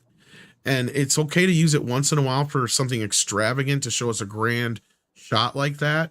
Like the shot in Endgame, right? When we saw all of the Marvel universe coming through those portals. That's the time you use something like that. You don't need it in every movie, every fucking time. This should be a smaller picture. Is the real big thing. It doesn't need to be all this quantum realm shit all the time. I did appreciate that the whole movie was in the quantum realm, but still at the same time, during the fight scenes, it was too much. And also, I will say that the quantum realm was like really visually uninteresting really quickly. Correct. I agree. And you could tell that it was a lot of green screen, a lot of volume. And that's another thing that bothers me. It was a lot of the Mando tech, basically, right? Like filming not in front of. It all looks so unnatural. So first of all, we have a problem. Like, don't even get me on the whole film versus digital filming to begin with. But that's a whole nother argument. But I do got to bounce, guys. All right. Well, we got a couple super chats here before you do, though. Oh, okay. A lot of these cool. are kind of thanks. Addressed partially to you, I believe. Let me see here. Make sure. Don't forget, Pablo's. Let's get these real quick. Review on Midnight's Edge Espanol. Yes.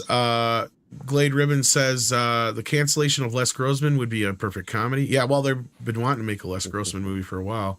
I think Six said there was some here for you, but I think just in reference to the film, maybe. So, but anyway. I'm sorry. I was joking when I said they were. Oh, okay. She's being a meanie. You threw me off. It's all right. I took her seriously. Okay, so we'll grab this one and we'll let you go, Paulie. Jex Reffy says, so does Sony have second thoughts about sharing Spider-Man with Marvel? Not that I know of. I would think matter anyway. Sony are very happy about that still. Yeah. And there's nothing they can do now. The deal is kind of locked in for the next set. Yeah. So if they hated it, they're kind of stuck with it until they can find an opportunity to renegotiate. And the version that we had heard was the only person who was throwing resistance in that whole thing was none other than our favorite, you forgot the name? Yeah, what's her name? Damn it. Amy Pascal. Amy Pascal. And she was the one who was causing issues. We had heard that Tom Rothman told her to get your ass over there and make a deal with Disney so we can get this shit done with. Because she wanted to spin it off onto her own shit and do like a Venom verse, basically.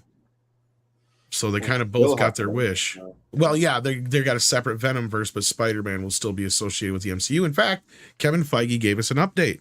It came out yesterday. At least I don't know when he said it, but it probably was on the premiere of at the premiere of Ant-Man. Somebody asked him. He said, "Yep, they're writing Spider-Man 4 right now." So it's his folks are in the midst of working on it. So if that was the case, I don't see why he would be working on it. So there's your answer to that. I got a split, guys. Take care, Paulie. We love you. Check out Latino Slant. Check out Espanol as well. Where Pablo's review soon will be Yes. up, and that should be a real doozy. I'm looking forward to that. Yeah, and be your own judge, but check out our individual reviews on this movie. Yeah. And thanks a lot. It's been great. Thanks a lot, Andre. Thank you for being here so long, Paulie. Appreciate Hey, it. script. Take care. And yes, I agree. Vertical Horizons. Amy Pascal is the tumor on Spider-Man. This is true. A lot of the things people dislike about this Spider-Man are partially her fault too. The Waltman 4 says, "Oh boy, the Epstein flight list is being released. The real one this time, or the fake one again?" Oh, that should be interesting. Yeah. DS Ford says, "What's your take on the trans Nebula?" Well, let's take a look. Yeah, let's get into We that. talked about this the other night on Toxic Femininity. I don't know if you saw that, Andre. I have not had the opportunity just yet. But yeah, this is pretty obvious that, I mean, okay, I brought this up. The girls didn't even know about this, but famously I've said, they have not always used the actual people on posters before. Back in 1990, probably the one that reminded me the most of was when they used a body double for Richard Gere and Julia Roberts on the Pretty Woman poster. And that caused a big uproar. So I'm assuming that might be the thing here, or it could be something more devious. Since it's Disney, we have to say could be, because it might just be that. Because as you notice here, Nebula is looking awfully manly. Well, she also was in the Christmas special, if you didn't notice, like she was wearing a bulkier suit. Yes. Costume. But this doesn't even look like it's her body. Like that's no way that's her hips. No way that's no.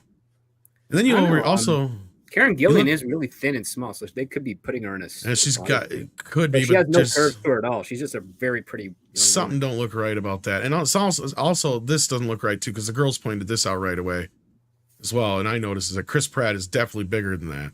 Yeah, he can fill out a t-shirt. Yeah, this is not right. And I think that looks a little small also for Dave Bautista. She's also much more feminine looking than this. So I don't know if it's a combination of the two, because you can't really tell from her so much she's on the ground, but it does look like they made her a little smaller there. But they've muted a lot of the curves. Yes, that's the best way to put it. It seems like they've muted a lot of the curves, or they brought in some really bad stand-ins for the photograph session and then just Photoshop the heads on and all that. Yeah, it could be that they just thought that, nah, Karen Gillan, she's a little bit too sexy there, so let's shrink her breasts. I don't know. I don't know. We'll see when the movie comes, but I do agree that looks. Well, it looks what some would consider stunning and brave. Script is right. Gilliam is very tall. She does have what you would call a model's body. Yeah. But she does have some curves to her, and she is not that thick. She doesn't. Like she has more curves than that. She has more curves than that. She has a dip in her hips. Yeah, absolutely. That's what I'm saying. Like in that thick, in that section there in the center, that looks like a dude. Okay, that is no way that's a woman's hips. She wears fake breasts because she doesn't have any. That could very, very fucking well be. But my point is, there's no way her midsection and her hips are that wide. No way. Well, they're in line with the shoulders and the stomach is as well. That's not her body. That's what I'm saying. That's what I'm trying to fucking say here. There's no way that's her body. She should be about half that. She's way thinner than that. That's my point. Even if it looked like a boy, it would still be that. Because yes, in this movie specifically, and in the last special, they have dressed her in the Rose Tico fashions. They have put her in all the women in these now, as you can see, all the women in this photo are all dressed in very unflattering. Because this is the suit they end up wearing basically by the end of the movie, and that's what they all end up wearing, and it's very unflattering to all of them pretty much. So it's like the Rose Tico fashion now. It's a weird homogenization of like a team uniform, but I can suspect that part of them did that to reduce makeup time, because again, Nebula's makeup is almost a full body makeup. Same thing with Gamora. Like they got to do the arms, they got to do the top part of the torso, and that's true. That's true. That's like 6-7 hours minimum. And no argument there. And nobody said anything about that. Like this approach here is just now what the girls said, because we watched the trailer too, because they commented on the uniforms in the trailer.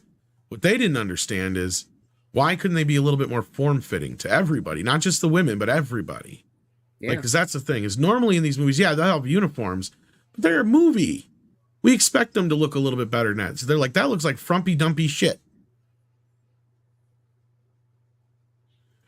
And this is what Disney's kind of turned into, though, like the Marvel universe. It's been frumpy dumpy shit.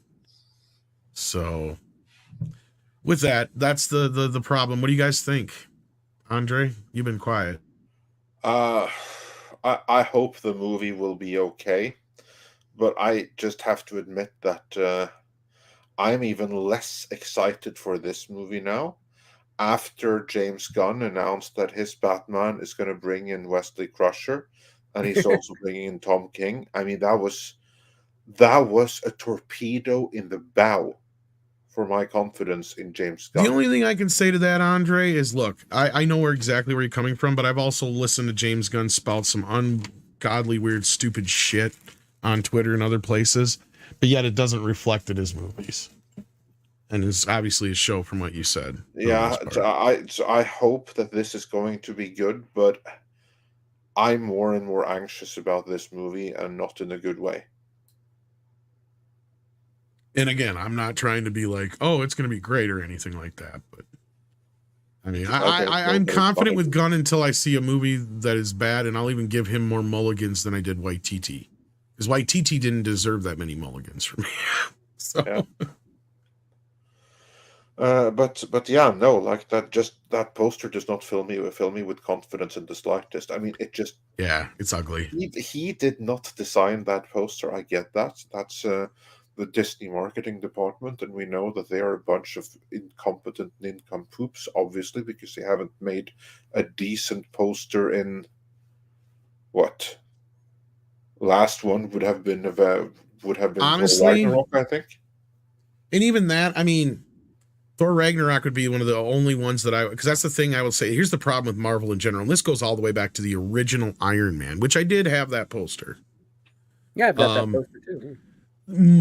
I'll be honest with you. 90% of the Marvel posters do not work as posters. They're not good hang-up posters. They're not the kind of thing you want in your fucking wall at all. Obviously, because they're too busy putting in masonry imagery in them, putting in the all-seeing eye. The problem is that a straight line of center focus. Yes. Where all the main characters are right in the middle, and it's not exactly tiered properly. It's big to small, and basically they're all emulating the first Iron Man poster after that. Yeah, with the exception that they all have to fit that triangle with the eye on top in there, and that's really hampering their designs.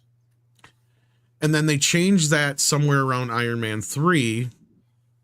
And that is when they started doing the more, it is central of a character, but then they'll have other characters around them, floating around them, walking around them. You see that in the Winter Soldier poster, Civil War posters, them facing each other. That one's probably the closer to another one that's maybe hangable on your wall, just because it's kind of iconic in that sense. It has that versus kind of feel to it, kind of like how Freddy versus Jason, the poster's better than the movie, right?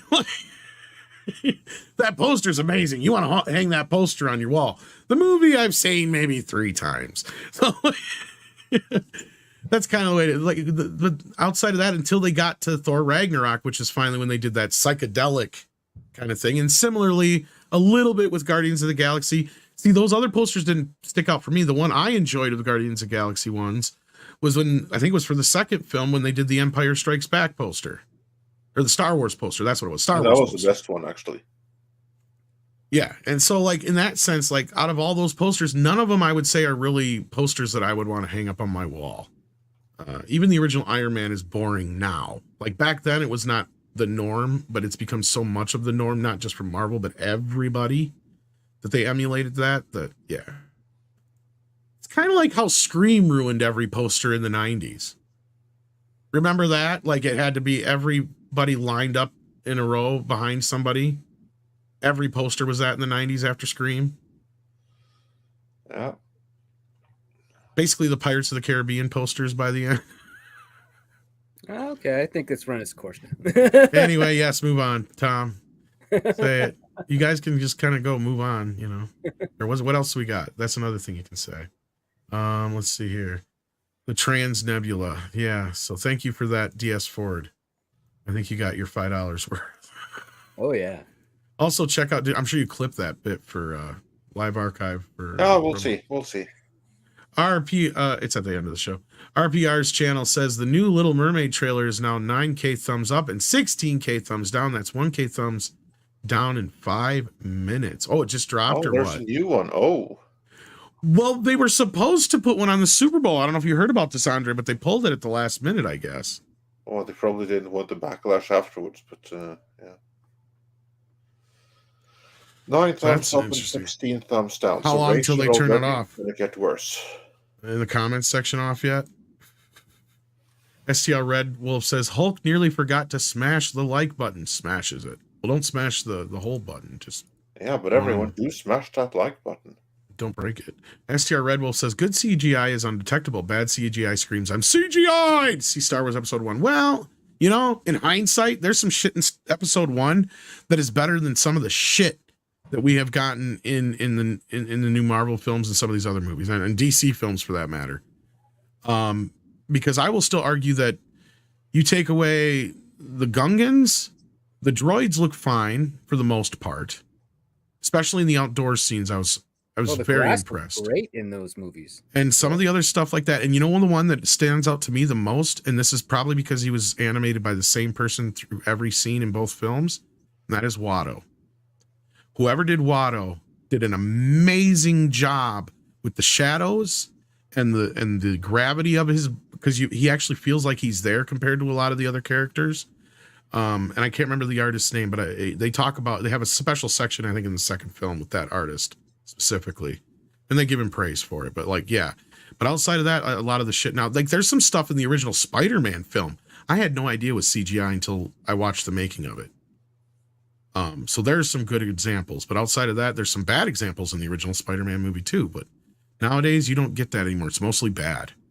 Not since probably, I mean, I haven't seen Avatar, so I'll give that credit for it may have some really good realistic CGI, but not since the last Planet of the Apes movie can I think of that I've seen some really, really good CGI. I'm stretching to think. Well, Forrest Gump had some excellent stuff back then, but no, I'm talking recently. But you're talking about like after that movie. So. Yeah, I'm talking like in the most recent years, and I'm even saying like even Godzilla vs. Kong and all that crap didn't have very good CGI in my opinion. Dune, oh God, it did not. Dune did have some good CGI, and that was because a lot of the time you didn't really think about it being CGI, and that's usually what works the best. So yeah, what about you guys? Anything stick out to you or no?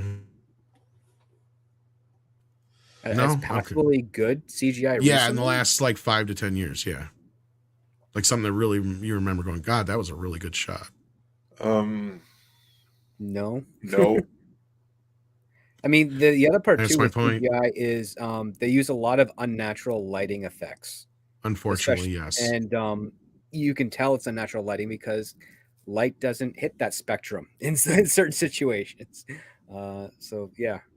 I mean, it does make everything look like a video game that they have in there. Like you get weird mixes of the same various degrees of red in a scene where you're like, no, the sun's setting at that point, unless there's a chemical cloud that we can't see overhead. Like you're not going to get those many variations of red in a single sunset. Like it's just doesn't work that way. But yeah, it makes everything look like a video game. Yeah. Or a Van Gogh painting, like a bad one. Yeah. Andre, anything stick out to you? I mean, some people are agreeing with the Dune, like I said, but Dune was good, and you know why? Because the best CGI isn't creating completely brand new worlds like you see here in Quantumania and stuff, but rather it's taking something that could have been done practical that you don't even know it's artificial and just augmenting it. Making they take the practical and they boost it up. The real work, and they did that in Dune. Yeah, because they shot Dune a lot more like the Lord of the Rings than they did a more modern film, from what I remember. And also, what I liked about Dune is that you can kind of like tell the scale of things, like how big they were, which again was another problem with this movie here. There was no sense of scale for anything. Well, and I think that's because they use a lot of bigatures in this new Dune, from my memory, as opposed to as much CGI as you'd think. Yeah, that helps. In my opinion, because what script is saying is the lighting is the biggest problem when it comes to the backgrounds and everything. If you use bigatures and stuff like that as your backgrounds, that adds a lot more sense of scale and reality than if you're trying to create something wholly from scratch and trying to light it artificially. And if you're using that as your light source and knowing that's your light source and knowing how you got to light your actors and anything else that you do add as CGI, that helps. See, that's the other thing, is everybody wants to get so fancy with CGI. That's the other problem, is everything looks so fucking... That's why I hated the Flash trailer. It's because everything looks so galldarn animated. It's like, Batman don't move like that. It's like... I've never seen Michael Keaton that spry. Well, regardless of that fact, it's just he doesn't move like... No, not naturally. Into the world of physics. And there's a whole lot, like the entire Zack Snyder, all the DC stuff, all of it uses very unnatural lighting, and it's oversaturated and it's bleak and terrible. Same thing with like even new Star Trek. Andre and I were talking about this before the show. It just, yeah. Oh, and that one scene in Flash with it's in the broad daylight when they're on the top of that facility. Supergirl looks so rubbery in that shot because I had to go through it frame by frame to get screenshots and stuff for it. Ugh. CGI in it's so bad. But anyway, Novella Princess says, you hear about Roseanne getting a special. I heard about it randomly yesterday. I didn't hear about her getting a special. I heard she recently did an interview where she said she was the only one who truly got canceled, which is kind of hard to argue with. But if she's getting a special, then is she really canceled? Well, she certainly was for a time, and they did cancel her show and everything. So this is just like, well, I mean, her show's still going. She's canceled from the show, but yeah. Did they not cancel the whole series? No, I think it's still going. Canceled, and they rebranded it the Connors. Yeah. Yeah, I was gonna say it's still going technically. Okay. Yeah. The cast is still there. The title character is not. Yeah. And then she was in her interview, and I think she was even bringing that part up, is how they stripped her of her rights by doing that, or somehow, or something to that effect. And well, because they called it the Connors. Yeah, even though, but anyhow, like she was saying in that interview that she's the only one in this whole last few years that got canceled that actually stayed canceled or whatever. But if she's getting a special, then that wouldn't be the case, is what I'm trying to say. So, well, that means cancellation is temporary on the social structure of things. Yeah. This is the question. If she wouldn't be canceled, she'd be technically the revived, because that's what happened with her Roseanne show. It was a revival. From what I remember is she gets royalties and everything from the old show, but as far as like they bought her out of her contract and everything for the new show is what I heard. Well, the new show is technically a new creation if it excludes her, yet uses the I meant the new Roseanne is what I meant, but yeah. Well, no, there is no new Roseanne. No, I mean when they fired her, she got paid out of her contract is what happened, is what I heard. Yeah, but they canceled that show and they started. They canceled that show and moved on. Yeah. Yeah, the new one she has no legal rights or connections to, because she technically never owned the characters in the series overall. And that's what I heard she was arguing, is that yes, she technically did create. Yeah, so it's a big kind of like, I wouldn't be surprised if there's a lawsuit. She may have created it, but she lost ownership of those characters somehow through probably her signing a bad contract, most likely. And she's going to take it to court, I bet, the way it sounds. I could be wrong, but it sounds like that's what she's arguing pretty much, is that she created all those characters. So, and you're right that now with this new version, they're stripping of her rights, and she has no rights to the characters basically. So we'll see how that turns out. But yeah, thank you for the heads up on the, we got these already. So we're here. We got this one. Okay, here we are. Finding Neo says, Wonder is Disney is sabotaging marketing to FJG. Oh, you mean, why would Disney want to hurt James Gunn when they need Guardians of the Galaxy to be successful? Yeah, no, they're not going to do do you think they're doing that on purpose? Oh no, this whole androgynous thing on the poster, that's just Disney being Disney. Yeah. They are not trying to sabotage the movie to screw Gunn, because Gunn already has his deal now. He is already the Supremo of DC, no matter what happens with Guardians of the Galaxy. So the only thing that happens by sabotaging Guardians of the Galaxy is damage to the Marvel brand and less money for Disney. It's not going to hurt James Gunn in any way, shape, or form whatsoever, because he already has his gig with DC. It's already done. Ain't nothing they can do with him. All they can do is screw themselves. So will they do that? Well, they may do so, but that's going to be inadvertently by trying to show how virtuous they are, not because they're trying to screw with Gunn. Yeah, no, I think they're hurting right now. They know they're hurting, but they're not. I don't think they're vindictive in any way towards Gunn. I think the most we're going to get. A lot of the players at Marvel didn't fire James Gunn. It was Alan Horn that did that. Right. And I mean, in that Kevin Feige thing, I was poking fun at him, and I agree. I think he's more like, he's hurt, but he knows they fucked up, and there's nothing they can do. Yeah.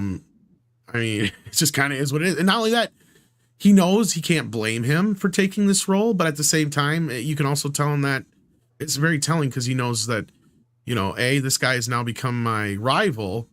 But there's that little jab of, just remember, you still got stuff you got to do for us, kind of thing. I mean, there's a lot of things going on in that whole thing. But I don't think there's any hard feelings between Kevin Feige or James Gunn as far as that goes at all. And I don't think they're trying to sabotage him in any way. There's reference because again, Feige elevated James Gunn's career. Well, he wanted him exactly. Like again, it's more or less just, I lost the woman I wanted to marry kind of situation. It was, but he ended up with my good friend, so I can't really bitch and piss and moan kind of a situation. You know what I mean? It's my own fault that things didn't work out. So he can't blame anybody. So yeah.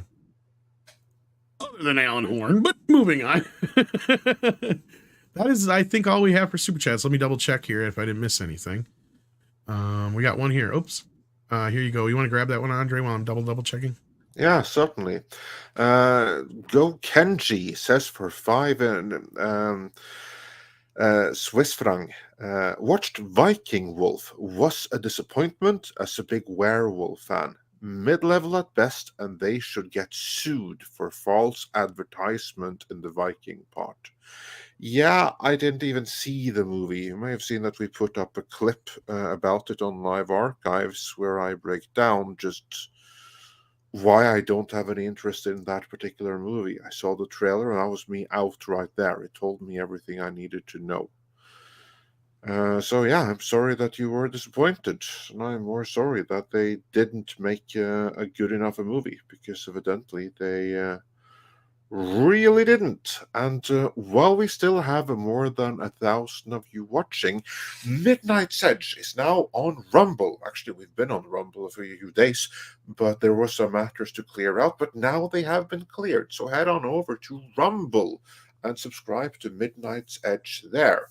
We're porting over all the videos over from YouTube, so right now it's the same that are on YouTube, but soon there's going to be some Rumble exclusive videos as well, where we break into things that we can't really talk about here on YouTube, so you don't want to miss out on that. So head on over to Rumble and look for Midnight's Edge and subscribe right there. And then to Neil89, aka Dislikes Pun, says for $5, any idea when we're doing the monthly member stream I missed last month? We were just talking about it at the beginning of the show, actually. We were hoping to have a specific time set up by now, but Andre and I haven't been able to coordinate on that. But we do know it's going to probably be this weekend. We don't know if it'll be Saturday or Sunday yet. But we're going to do what we call our oddball time for our American friends. So we can make it accessible for the international members. So it'll probably be at a weird time, but we'll let you know on Friday for sure. How's that sound, Andre? Yeah, that sounds like a plan. So we'll let you know on Friday exactly when the membership stream is going to be. It's going to be inside of a week. And just brace yourself if you're in the States, because this one is going to be we're going to give one to the international audiences where timing is concerned, although of course everyone is welcome to join. Indeed. So basically it'll be either like in the middle of the night or the broad early morning. Yeah. Like don't sleep in that day, per se. Yeah. Well, it'd be either me staying up or what have you. Yeah. Like I said. Something like that. Yeah. So with that, we got really early or really late for our American friends. Yes. Depending on how you choose to look at it. Yeah. Tennille also sends in a thumbs up. Thank you so much, Tennille. If you haven't hit that thumbs up yet, please do, as we lock the doors and shut down the store for today. Thank you for being here, everybody. Tip your waitresses on the way out, of course. Script Doctor, you got any Viking you're going to be doing anytime soon or anything? I don't know. I'm expecting a meeting to happen later today, but if that gets delayed, I might hop on and do some stuff. Uh-oh, we got Mikey. Are you here to yell at us about our new thumb, or not thumb, our new emoji? Okay, we can't hear Mike. I'm here. I'm here. There he is. I'm here. I'm here. I'm here for He's so angry that he can't even speak. So. I'm here for two reasons. One, I'm here for the post show because I got to talk text with Andre and Tom real quick. Okay. But I just want to, while I'm here, since you're still live, people of Midnight's Edge universe, band together against the new emoji. Now recruiting rebels to stand strong against the alpha emoji. We can do it. There you go. That's going to work. That's my recruitment video. What do you think? I don't think it's going to work. What? No. It was so convinced. Oh shoot! Look at the chat. In fact, we did this. We ran the statistics already. The new Fanta Mexican elf is our new mostly used emoji of all time. Already today. Just today. It's already gained that much ground, so we can't lose it. Well, anything that makes people laugh in the chat, I'm all for it. I have to say that it's unbelievable what Culture Casino was able to do from like limited things. Like, okay, we need these 3 things in it. He was able to. Did you make see the one. reveal, Mikey? Yeah, I've been watching the whole show. I've been sitting here doing Okay. I've been doing tax returns and accounting while I've been listening to the show. Okay. All right. Okay, so with that then, Andre, anything we got to plug on our way out besides 4K for you later? We're going to have a video drop no later than tomorrow. Anytime soon? Which is more Disney revelations pertaining to Star Wars. So you don't want to miss out on that. And as Six is pointing out, Midnight Edge is not sponsored by Fanta or by Alf. But if you want to sponsor us, feel free to reach out. I mean, Tennille89 says, Mike, what? That's what's called Hogwarts Legacy effect. So I should have said, do the elf emoji, and then everybody would rebel. Well, if the more you love it, the more people will be like, oh, well, it doesn't get a rise out of you. Oh my God, I love the elf. Sean Carter says, petition for all the emojis to be converted to elf. No. No, let's not go crazy. That might be a rights issue.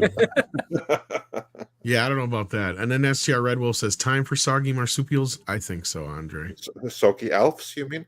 But yeah. No, everyone, thanks for watching, and bring on the koalas. Koalas in the rain, koalas in the rain, no fucks given.